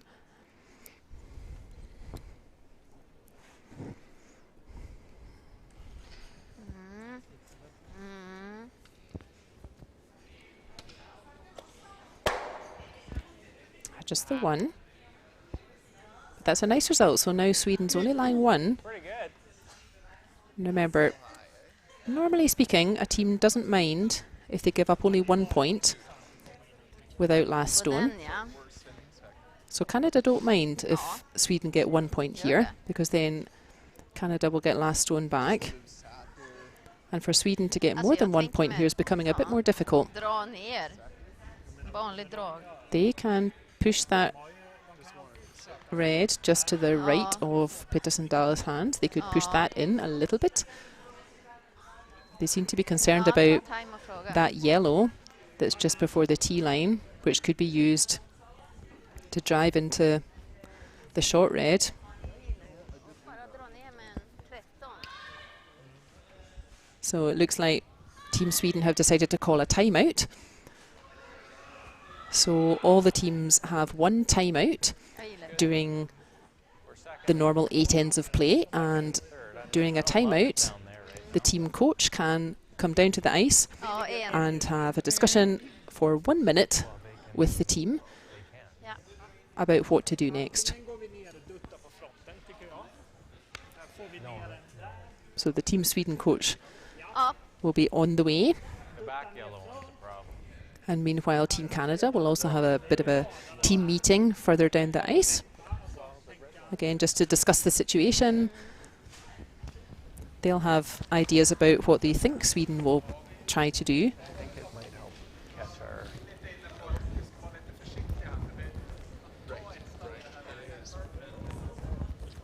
Okej. Frågan är om vi inte ska garda gul då, eller? So what's important for Sweden here? So Sweden have last shot. It doesn't look like this end is going to be blank, so there are only 3 stones left. So it looks like this is not a blank end, so someone is going to score. Trycka på. Ska vi garda So den? Ja. at the moment, Sweden is lying 1. That red you can see just next to the hole in the middle. That's lying 1. Snarare. Alltså här. And Sweden will be feeling, well, at the moment, if we're forced to score 1 point, then let's really go all out to try to score that significant 2 points. So remember, scoring 1 with last shot is almost the default, so scoring 2 is much more significant.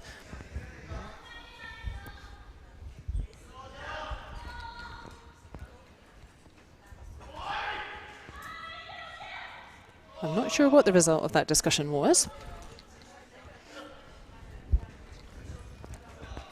They may be trying to Okej, 5! guard that yellow. So Sweden have 2 stones to come, including this one, and Canada only 1. So what they may be trying to do is just put a stone in front of that dangerous yellow Lite so that Canada ute! can't use that stone Bra. and then try to score 2 points with Sweden's last stone.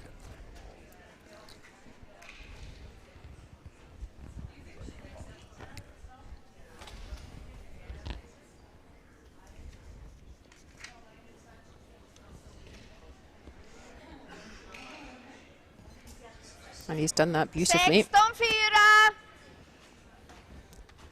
So you can hear Vice Skip Christina Olander sounded like she was calling out the time again. So that's the time the stone takes to travel between the 2 hog lines, those thick blue lines, one of which you can see at the top of our screen. So that's a really nice stone there from Viljo Petersen Dahl. So that takes out the option of using that dangerous yellow stone just to the right of Mark Edison's brush there. Because they run that in and we're done. So 1 either stone guard for each that- team left to come. Canada's last stone coming, Or we hit this. and then Sweden's last stone after that. Or we call a timeout. Yeah. Timeout. So Canada also now calling a timeout. It's a complicated situation. There's a lot of stones in play. We've only got 2 ends left after this, so neither team wants to lose an opportunity. Like he's In got this end. right?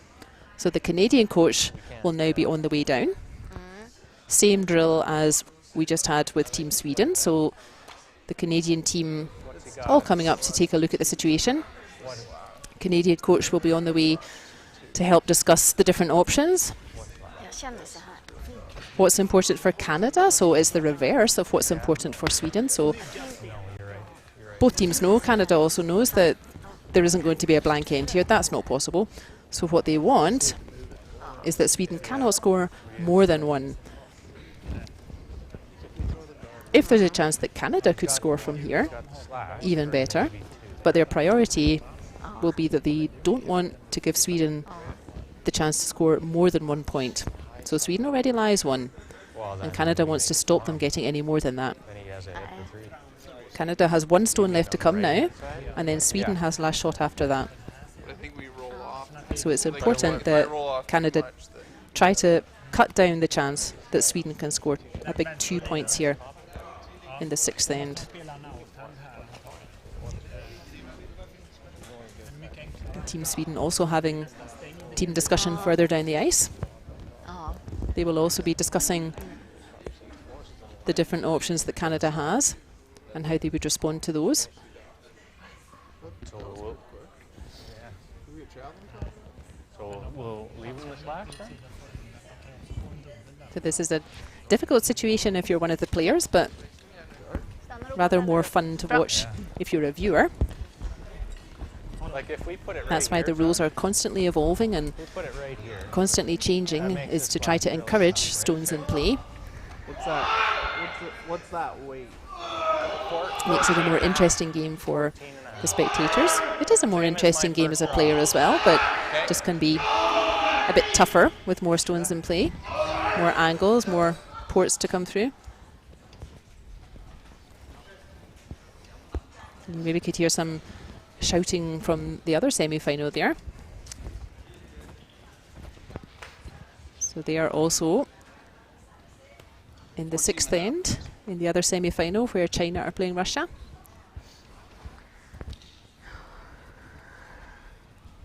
You quite often hear the Chinese team shouting their stones down the ice even though they don't have sweepers, which I think is quite cool. That's how foot curlers play, so why not? Okay, so the decision's been made for Canada.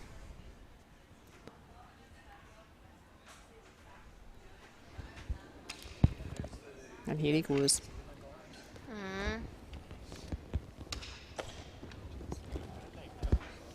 So I think it's pretty tough for Canada to try to remove that Swedish stone right in the middle. So probably what they're doing is trying to avoid that Sweden have any chance to get a second shot in. So that's a nice shot there from Canada. 14. 12-4. Finns ju en take där. Vågar vi göra det? Det ska väl inte gå bananas. Ja, bra. Jag är lite sugen på det. Är du det? So Sweden could, they're really looking at yellow to red. So Sweden could try to play directly on that red that's just in front of T, but that's dangerous. They could end up accidentally bumping their own stone, which is currently nearest the middle. So they're not so keen on playing directly on that red. It looks like they're considering playing on the yellows that the Canadians just played. That changes up the angle so that they may be able to bump their own red up a little bit without disturbing the red that's already lying short. Vill du hellre spela den?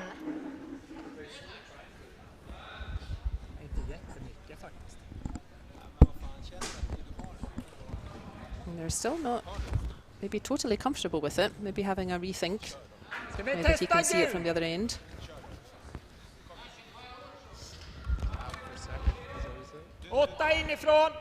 So Sweden already lying 1. They're definitely scoring 1 point at the moment. Is där eller? They have quite a complicated shot to try to make 2.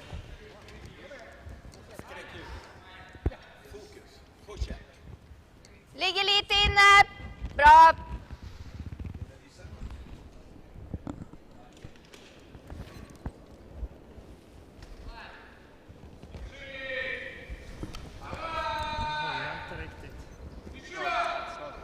So let's see, was he right about the angles?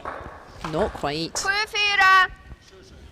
But that was the less risky shot, so there was no risk to trying that shot. That was the worst that could happen, was that the angles didn't work out.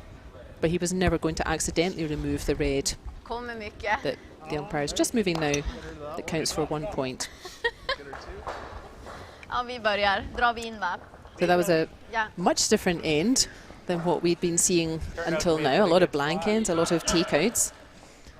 So we got, we're down on time. That was quite a complex end. Both teams using their timeout, having a Ja, bra. chat with the coach about different options. Bra försök. Bra försök. Vi jobbar in. Fortsätt jobba nu. Ja. Fan, nu klarar det sig med hjärtat i halsgropen. Nu tar vi dem. Canada will be quite happy with that end. That was a dangerous end for both teams. When there's so many stones in play, so many stones around the forefoot. So Canada will be quite happy with that play. But they didn't let Sweden get more than 1. Ja. 13. Ja. Dra när du vill.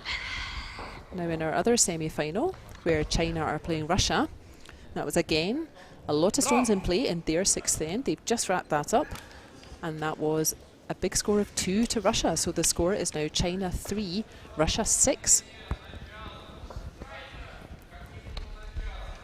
So China have last shot again in the 7th end. There we are, that's confirmation of that score. China with hammer. Vad hade ni? But they're running out of ends here, China. They've only got 2 ends left to make up those 3 points. So this might be the first time they've been in this situation in this competition, China. Ja, det är They 13. qualified for the semi-final without losing a game in the round robin. 11 wins, no losses. Because it's like just behind the Isen är okej, det är 13. So an unfamiliar situation for China, having to chase the game, having to generate points. You got it, Mark. Smooth 9. A very strong showing from Russia. Den stack väldigt snabbt ifrån linan så att det kan ha varit lite, om det är lite så. Ja. Det var liksom direkt i släppet. Ja. Back in our featured game. Skip Mark Edison for Canada. Playing his first shot of the 7th end. Gotta stay up. Going for a takeout on that Swedish rock. Oh, no En trouble. till! En till! 13! You can see that 13. Sweden, again, Sweden will be a little bit Jajamän. disappointed that Yes. they only picked up 1 point in that end 6 where there were lots of stones in play. So they will be trying to do now the same to Canada. So that's why they'll be putting stones in the house, so that they don't give Canada guards to come in behind. So they are quite happy to keep the game in the house, in the rings, to try to stop Canada having the opportunity to build up any more than 1 point. 13-1!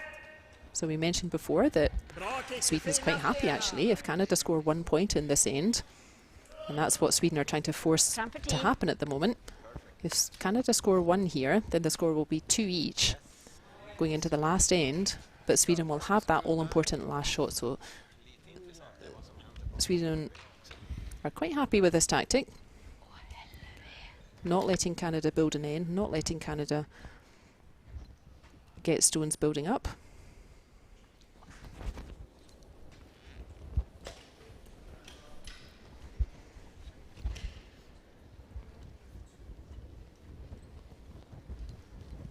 Shot, Mark.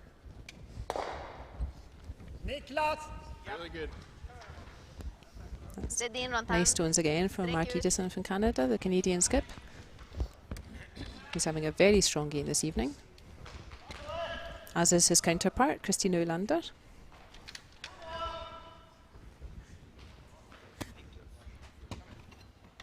And now we have Ronnie Persson, who has played takeout after takeout in this game, and he's being asked for another one.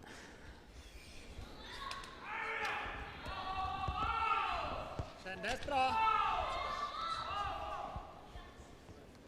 No trouble for him. 8-2! Another lovely takeout. Bra Rontan! Bra Roland!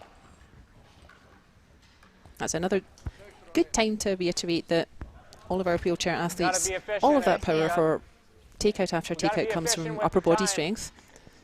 Unlike the foot curlers, where all 9, of 8.5, 9. our power, their power, comes from your leg muscles. And they have to be accurate because they don't have sweepers on these big shots to help with the direction of the stone, to help with line. Nice throw. Is that stone going to hang Jajamän. on? I think it is. Shot, Dennis. Yep, lovely hit and roll from Canada there. Sträck ut. Canada's happy to keep the play Känns den isen bra på Niklas? over here. Japp, bra! If they can get a mistake from Sweden, then they may have a chance to score more than 1 in this end. Japp! Japp. So remember, Sweden are quite happy Din sida. if Canada score 1 in this end, but they don't want them scoring any more than that. And Canada are trying to do the reverse. So Canada are trying to make it as difficult as possible for Sweden to remove these stones. Ja då, kändes It's got okej. a long way to curl from that centre line all the way out. 8-9! But curl it does, no trouble at all. Bra Rontan! Nice hit and stick from Sweden again. Grymt. Fina stenar. And again, we see that the wheelchair athletes often prefer this direction, so with the brush on the inside of the stone, so nearer the centre line. Oftentimes foot curlers with such a shot like this, the brush would be on the outside of the stone. They often find that direction easier. Oj.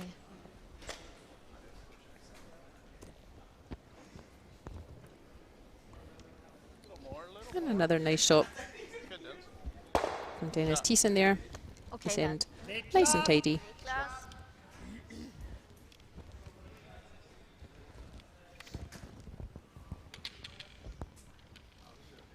So it looks like Canada could be playing for the blank end here. So they don't mind if they're -1 point going into the 8th end, as long as they have the all-important last shot. Bra. So they won't mind that.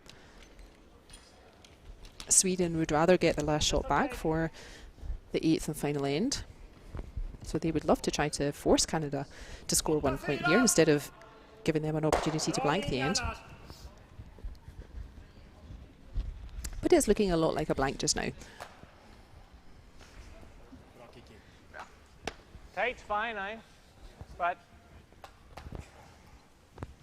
So over in our other semi-final, where China are playing Russia, 13. the score is China 3, Russia 6.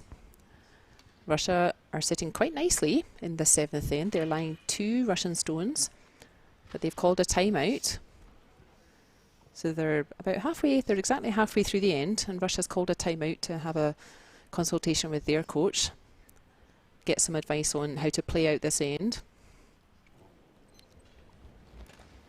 Team China having a discussion further down the ice as well. Ja, ja. Ja, den här känns ju lite 11-6 vet du. Ja, det gör den nog. Nej, nej. It's just going to sail through. 13.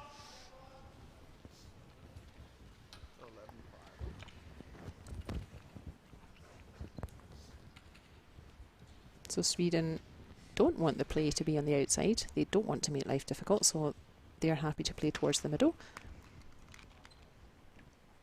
That's exactly what Mats-Ola Engberg is being asked to do.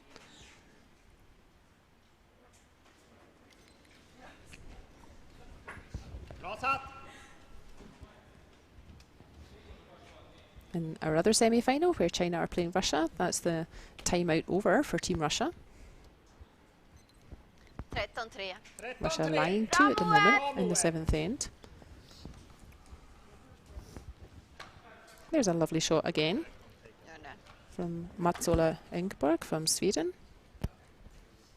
And again, let's appreciate that he's almost covered the hole with only upper body strength, no adjustment possible after he started to deliver the stone. And also, one more thing, without sweeping. But the quality gets higher and higher every year in wheelchair curling.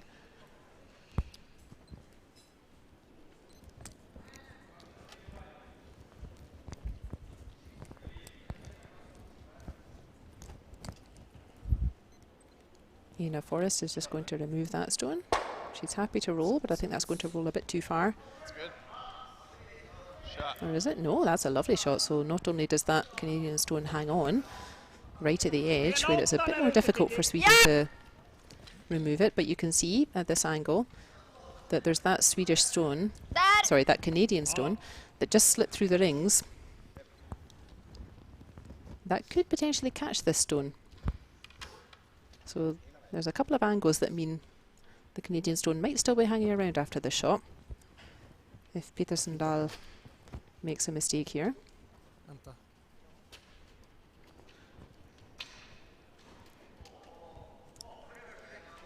Bra!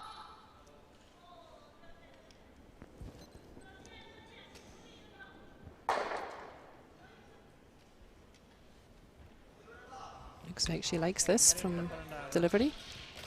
This looks pretty nice. No mistake there. 8-1, bra fart! No jamming on that back counter. Bättre än att den jammar där bak. Nice shot from Sweden. So Canada are happy to put that back.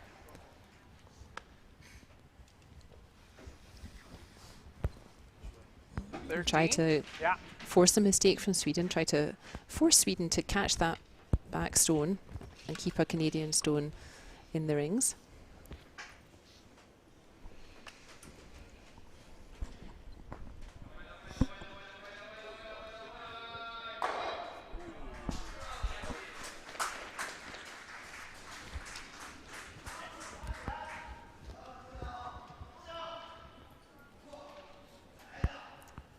There was some clapping in the background there pertaining to the semi-final between China and Russia. That was a nice hit and roll by Russian team there. So Russia still lie 2 in the forefoot in that 7th end. The score is China 3, Russia 6, with Russia lying 2 currently.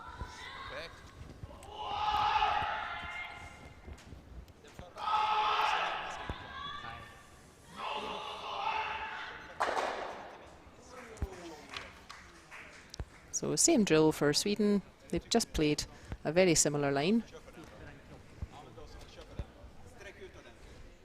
They want to make sure that Canada can only score a maximum of 1 point.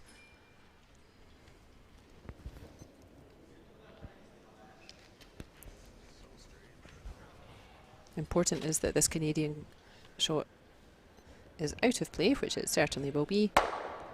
Sweden would have probably liked to roll the other way and force Canada to play their last stone, so looks like Canada will, again on purpose, they will just throw the stone through, and they're doing that deliberately so that they can have last shot in the 8th and final end.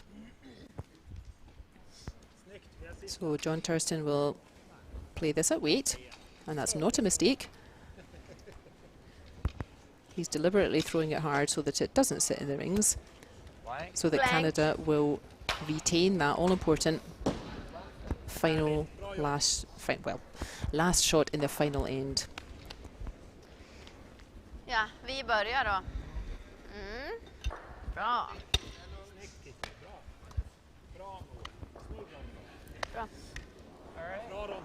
So there we are, confirmation of the situation at the moment. So very tight game that we're watching. Sweden 2, Canada 1. Canada have last shot. They have the hammer going into the 8th and final end. So at least Canada have to generate 1 point to go to an extra end. And Sweden will be trying to stop them doing that. So Canada must score 1 at least to take the game to an extra end. And conversely, Sweden will be trying to block them from doing so. And then in our other semi-final, again, a lot of stones in play. About 4 stones in the house and 4 guards outside. So China really having to work hard now to get back that 3-point deficit in these last 2 ends. You can hear them roaring the stone down. Ja.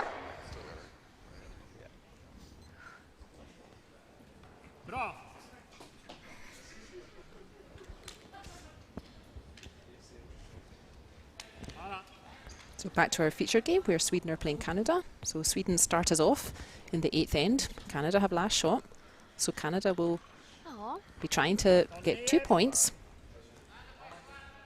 using their advantage of last stone, and Sweden are going to try and stop them. So that's a lovely start from Sweden. Really nice shot there from Kristina Olander. She's had a really strong game.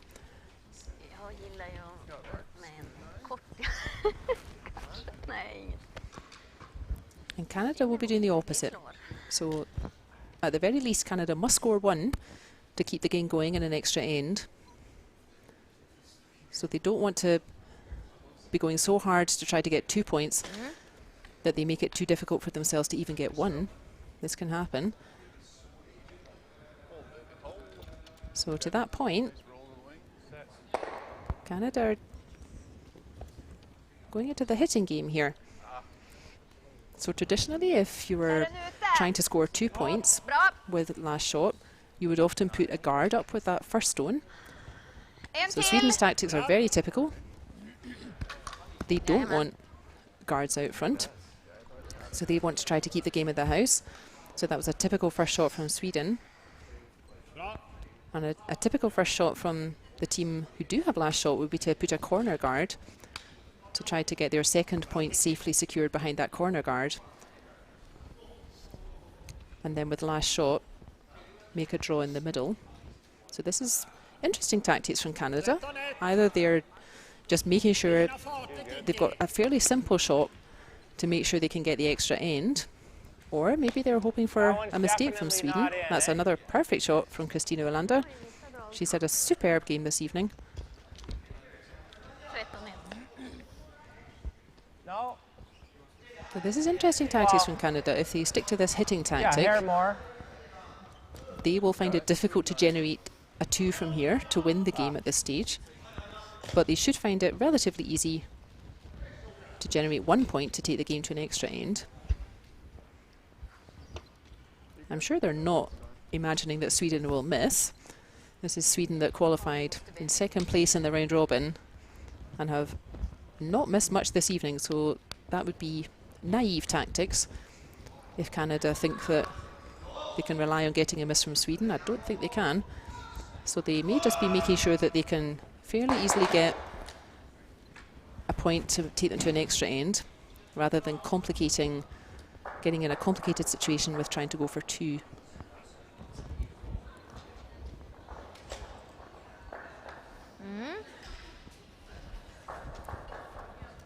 Throw, Mark. So same idea from Canada.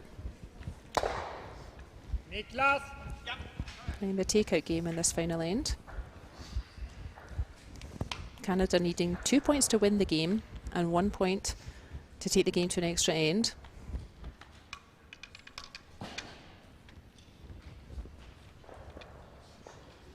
Jeez, looks in from back there. Sträck ut runt den. Inne. Fast fart. Bra!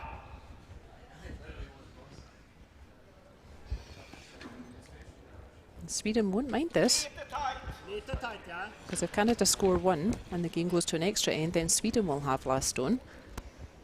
So Sweden are quite happy to keep playing this takeout game. And he just makes absolutely sure that that yellow is definitely not in play in the house.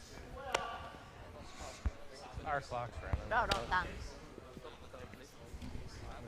Kom igen. So I think the yellow was out already. Pretty sure Sweden thought it was as well, but now there's absolutely no doubt that yellow's definitely not in the rings.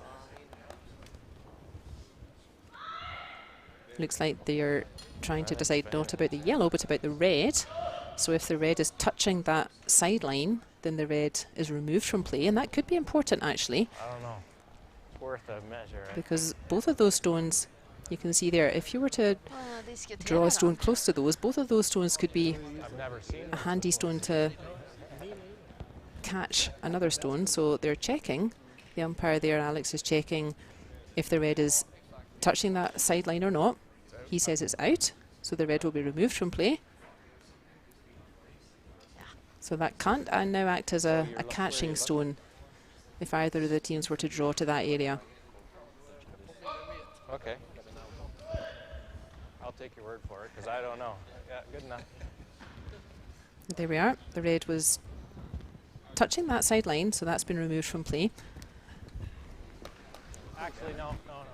But they still have that yellow, which isn't in the house, but like we Corner. saw in N7 there, it can potentially catch a stone. Steer straight. This It can number potentially 5. generate a mistake. Okay. 14?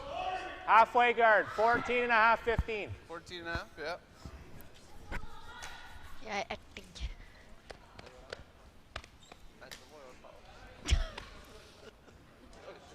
Det var...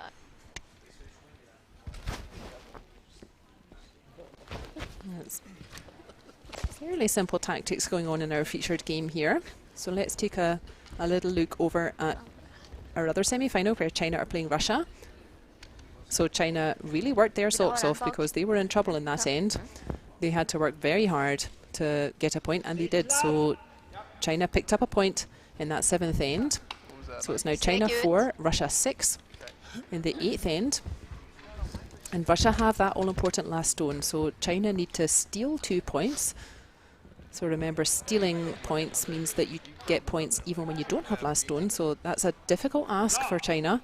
They've been the strong team all week, so it's definitely possible. Kändes okej. But stealing 2 points, so getting 2 points when you don't have the last shot, that's quite difficult at this level. 8-2! Meanwhile, Sweden removes all Canadian shots from play. Very nice. Lovely shot again from Lenny Persson, who has also had a super game. Let's hit it. But this is a... Två, det är jag. Yeah. Hit it. Here's another look at that lovely double takeout there from Ronnie Persson. Get one steal. Nej, nej, bra grabbar. Nu håller vi ihop det här. So it looks like Canada were considering throwing a guard and still using that Swedish stone as a catcher to draw on top of, but it looks like they've decided to just go for the takeout.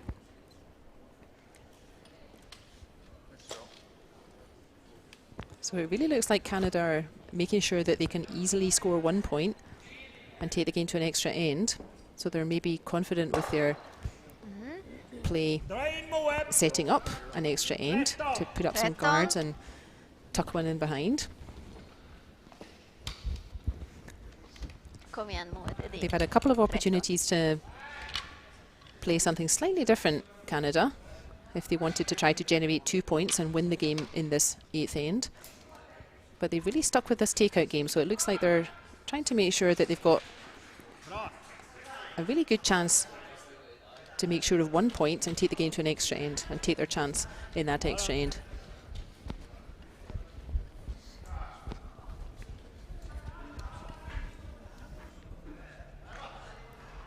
Sweden don't really want to be aggressive. That could get them into trouble. Sweden are +1 already, Bra Moe! so they're quite happy to keep playing into the house. Bra skippat. Sweden don't need to score here. Kom igen nu, Vivian. 9.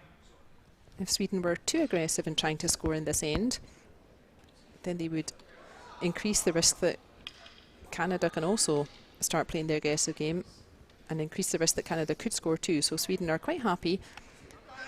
Seems like both teams are quite happy at the moment to just play this end out. Canada will hope that John Thurston's excellent form continues and they can get an extra end. Throw. So another clean takeout. Niklas! Shot.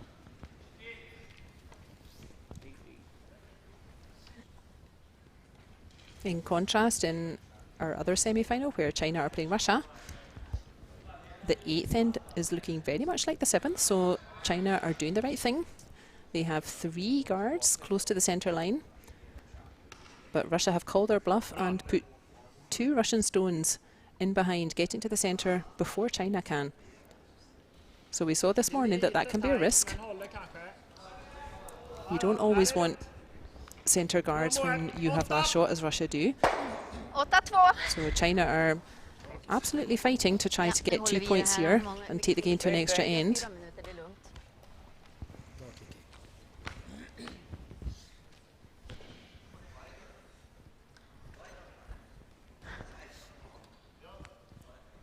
Here in our featured game, where Sweden are playing Canada, it looks a lot like Canada are trying to make sure they can safely get to an extra end. Here's confirmation of the scores, so we can see Russia are +2. They lead 6-4 against China, and they have last shot, so China's got a bit of a hill to climb. And here in our featured game, Canada needs to score 1 to take the game to an extra end. Inifrån! They haven't really tried to set up 2 Canada. They had a couple of possibilities, a couple of times during this end where they could have played slightly different tactics to try to set up, to try to get a score of 2 and win the game from here.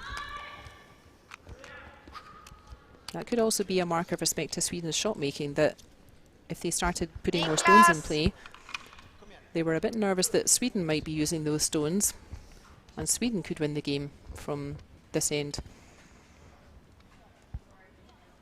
So that could be a team decision with Canada, that they thought, well, we don't want to give Sweden the chance to win the game at this 8th end either, so let's make sure we can get to an extra.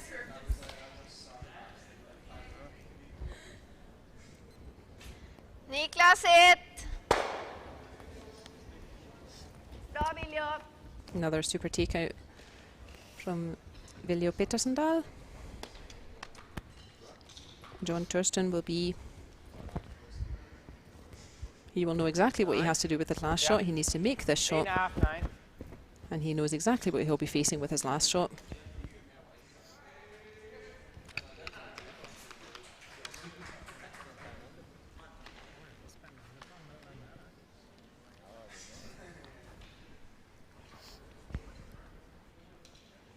So deep breath, John. You can see he has that support with his non-throwing hand, his left hand, just to keep him nice and balanced and stable. Keep his shoulders straight. Yeah, no trouble there. Now Sweden were being ultra aggressive. Den är inte inne, men den They ligger could nära. draw in behind that. I don't think for a minute they will, because they don't want to give Canada any opportunity to score 2 points. Där. So they're not even thinking about that. They're going to remove that Canadian counter, make sure Canada can only score 1 point. And Canada will Ligger där. be looking to John Bra. Thurston to score that single point and bring this game to an extra end. Here comes Sweden's final stone of this 8th end. Niklas, No 0. trouble there. He doesn't need to roll out because Canada only has this one shot and they cannot score more than one.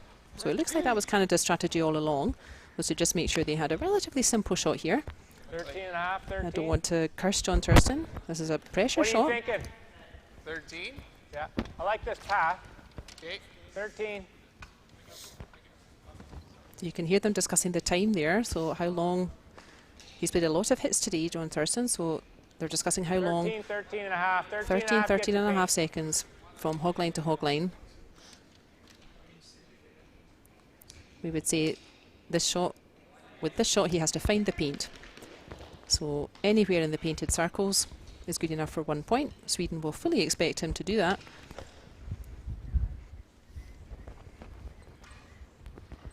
This looks lovely. There we go, no trouble at all.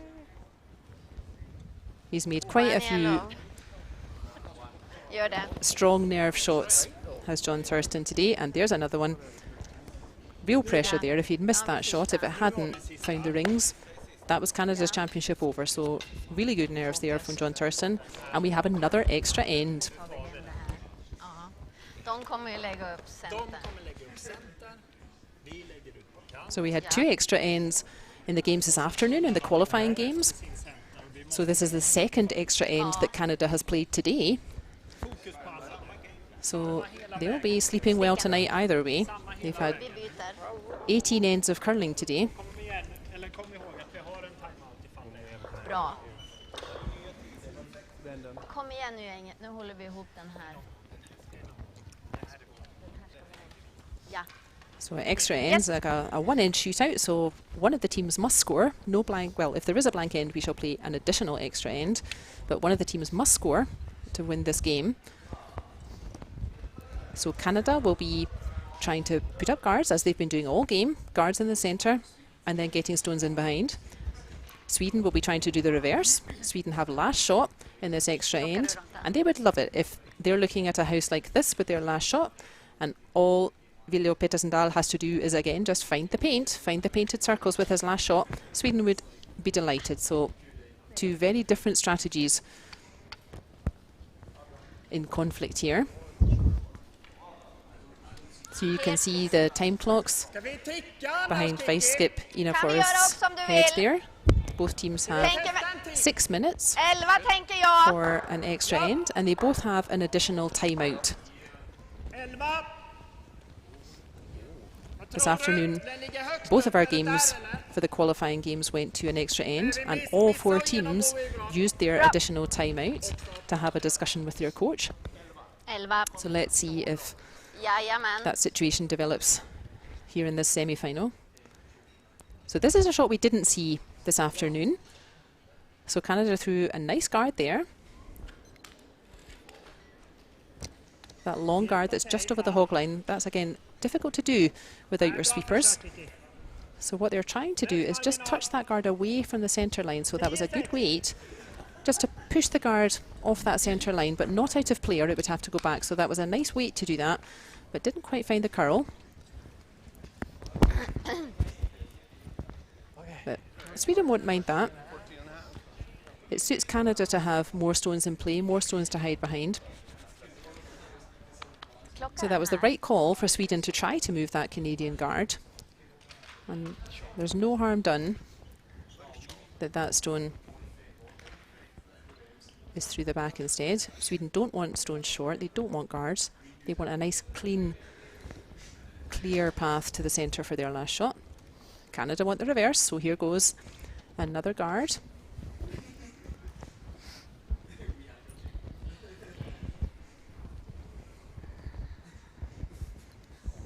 It's important that this is also a guard. Yep, that's, again, great play from Mark Edison. Jag menar, den finns ju, den finns. Okej, 11 typ. Vi tar is So på with den the free här. guard zone, Sweden cannot remove these stones from play. So what they're trying to do is just push them to the side, just to make the path a bit easier for their last shot. 11. So she's going to try the same sort of shot again. Ja. And if it just skates past Lite bara. at that same weight as last time, she'll maybe catch an edge of the yellow behind Peterson Dallas' feet just now. Kändes bra. Kändes bra. We're Måste ju discussing komma. maybe Här med. it's definitely going to touch that back one instead. So this looks like, is that if that yellow goes out of play, it will have to be replaced where it was. I think it's going to. That's a shame. That's very difficult shots. It's called a tick shot because you're just trying to tick the guard to the side. I think Not taking it out of play. more towards center. Touch and center. And Canada gets to put the stone back where they think it was. So the Swedish stone is removed from play. And everything goes back as it was Ja, before grabbar, that då stone får ni was rensa. thrown. So that's unlucky for Christina Olander. She's had a superb game. She's hardly missed a shot, but a tick shot is very difficult. 13. 13. Ja. And again, in foot curling, a tick shot is extremely difficult, even when you do have sweepers to help guide the direction of the stone and guide the weight of the stone, help with the weight. Oj, oj, oj. So a tick shot is even more difficult in wheelchair curling when you don't have any sweepers to help guide the direction.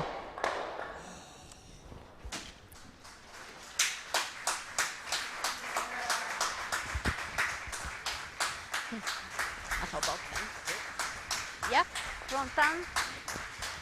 Städ upp. 8. So Lite utsida här. that was stone number 5 in our featured game. Sweden can now remove stones from all areas of play. That's exactly what they're going to do. Sweden will be focused on trying to keep this path clear for Viljo Pettersson-Dahl's last shot. And you may have heard some noise behind me, some clapping and cheering. That was regarding the other semi-final that's been on this evening, China playing Russia. So if you remember, the score was China 4, Russia 6, going into the 8th end. Kändes okej. And Russia did not need to play their last shot. Bra Ronny. They played exactly the right tactics. They got in to the centre before China, and China 7-7. worked hard to try to get the stones out, but could Bra, not. So the Ronny. final score there is China 4, Russia 9. So China's first loss of the week Ja. in the semi-final. So it's the same way you just threw. Short one. And that was again great double takeout from Ronnie Persson from Sweden. So Canada still have that one guard.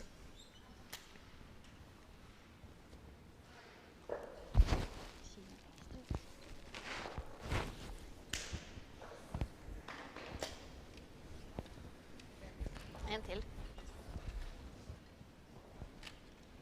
Oh, you gotta get around. Gotta get around. Here please. So that's a little bit short. The double guard is okay. What Canada would really like is if they can get a mistake from Sweden. So it's unlikely that Sweden will miss the stones Nej, gud, completely. bara. Här ner. But what could happen is if they get the angle wrong, they might leave a Swedish guard out front. So clear the Canadian guard, but leave a Swedish guard. And from Canada's perspective, Fast och fart. doesn't matter which colour those guard stones are. Sträck ut det All dit. they need is as much protection as possible to look at, to guard a stone that they can get into the middle. Bra. So it's really important that Sweden try to keep this path clear by removing these guards. And Canada are quite happy putting guards on. This looks like another lovely shot. He's got both of them. That's a great shot. 7-4. Halfway. Yeah. Yes. That's a magnificent shot.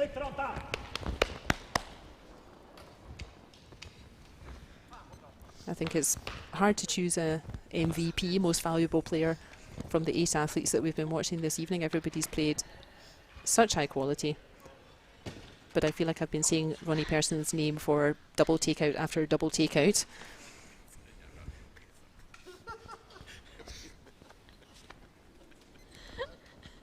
So Canada's got no choice but to persist with putting up a guard and hoping that Sweden will either miss the guard, which is unlikely, or will hit the guard in such a way as to leave a Swedish stone out front instead. So that's just running on a wee bit.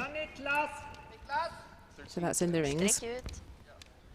But even if that had played a guard, if Canada had played perfect length for a guard, Sweden, they would be hitting it anyway. Sweden don't want stones in play. So that's not a disaster that that stone ran on a bit. So Canada wants to try to get a mistake from Sweden. A mistake would be either if they miss this stone completely, which I don't expect them to, or if the stone overcurls a little bit and then leaves a Swedish stone that Canada could use.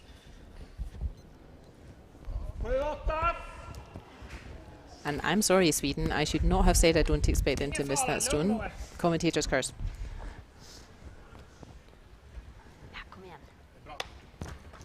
Or do you like the high one?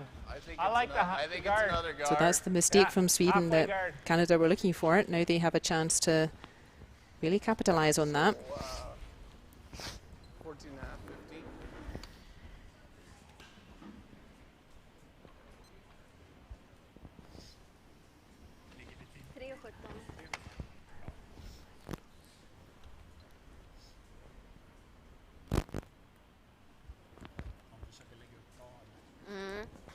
So this is an important shot for Canada. They got the mistake they were hoping for from Sweden, so they have a chance. It's important to make good decisions here because that stone that's in the front, Ja, kanske det är 15-5. Sweden, Sweden won't mind trying to outdraw that if it comes to it with the last shot. So what they're doing is going to remove that shot, and he's saying if it curls a bit too much, I don't mind removing the guard. So even though there's a couple of stones in play now, which was not Sweden's plan, there's nothing in the forefoot, there's nothing really close to the centre. So Sweden still have last shot here, they still have a good chance to get to that centre. But first let's remove that Canadian counter. So he's definitely got something. I think he's got the guard. And that's fine. Tagen 3. Rätt marginal. Bra. Ja. 2.48. 15. Yeah. 2.48. So same decision here for Canada. Kom igen. They're happy they've got that stone in the front rings, but they can't expect to win the game with, if that's the situation when Viljo Pettersson-Dahl comes to play his last shot. Canada won't expect to win the game with a stone in the 12 foot. So they need to be quite careful with their decisions here, where they want to place their stones.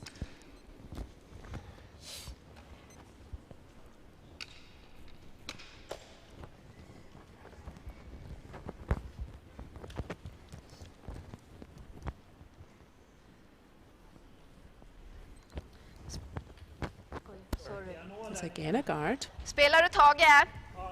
and Sweden will go for the same shot again. So plan A is remove that Canadian counter. Plan B, if it overcurls, is to remove the guard. Isen okej där? The danger with this is that the guard is still there, and Canada would have the chance to then make a shot much better than the 12 foot and could put a lot of pressure on Sweden. Bra! It just depends a bit how confident you are with, or what you would rather face with your last shot. Kändes lite tight.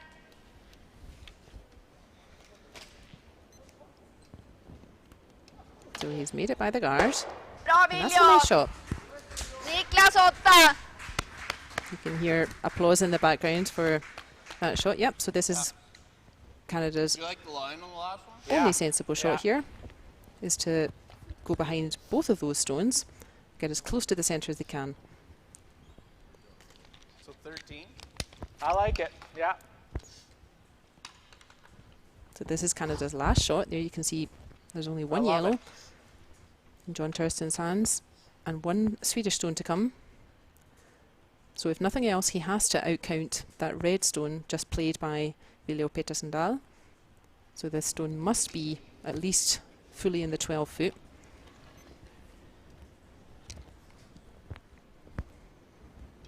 He had a great weight with his last shot in the 8th end, John Tursten, to send this game to an extra end.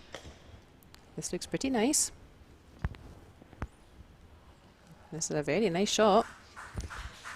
Bravo. Ser du någonting? That certainly puts pressure on Sweden. You can hear applause in the background for a great shot there from John Tursten. Eller vänta. So Sweden just have to knock that stone out. There, he can see about half of it. It's not an easy shot, but if he can move that Canadian counter out of the rings, then Sweden's shot just at the front ring, that will count and that will win then the game. So pressure shot here. So he doesn't have to hit and stick, but he does have to move that yellow. Lite ute. Inne. Inne. Deep Bra. breath, Viljo Petersendal. Here it goes. He just has to catch that yellow. Doesn't have to stick, he just has to catch it. She's trying to get it to curl. Is it going to curl enough? And it doesn't. One yellow. Well played. Congrats. Oh, Petersendal can't believe it. That's tough to bear.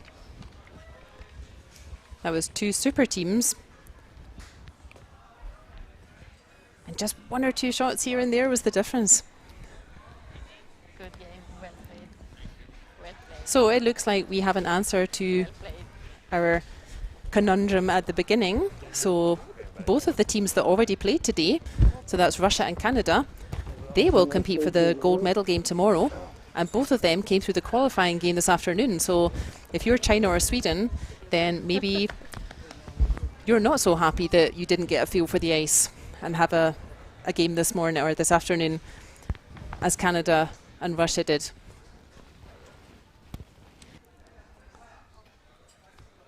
So great play from both teams. Russia defeating China, who had not yet lost a game, and Canada really hanging tough. That was a risky strategy in the 8th end to just make sure they could get to the extra end and take their chance in that extra end. And oh boy, did they. So great performance there from Team Canada. That really paid off for them. So we'll see Canada taking on Russia in the gold medal game tomorrow. That's at 2:30 Central European time. And we will see Sweden playing China for the bronze medal. That's at 10 o'clock tomorrow Central European time.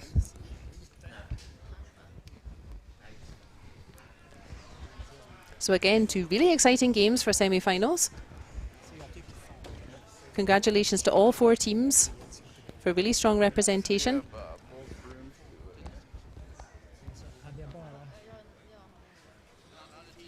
And great job to teams Canada and Russia.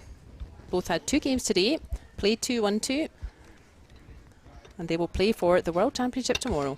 Jag spelar ju den på marginal, för jag vet ju att det curlar mer. Jag måste vara.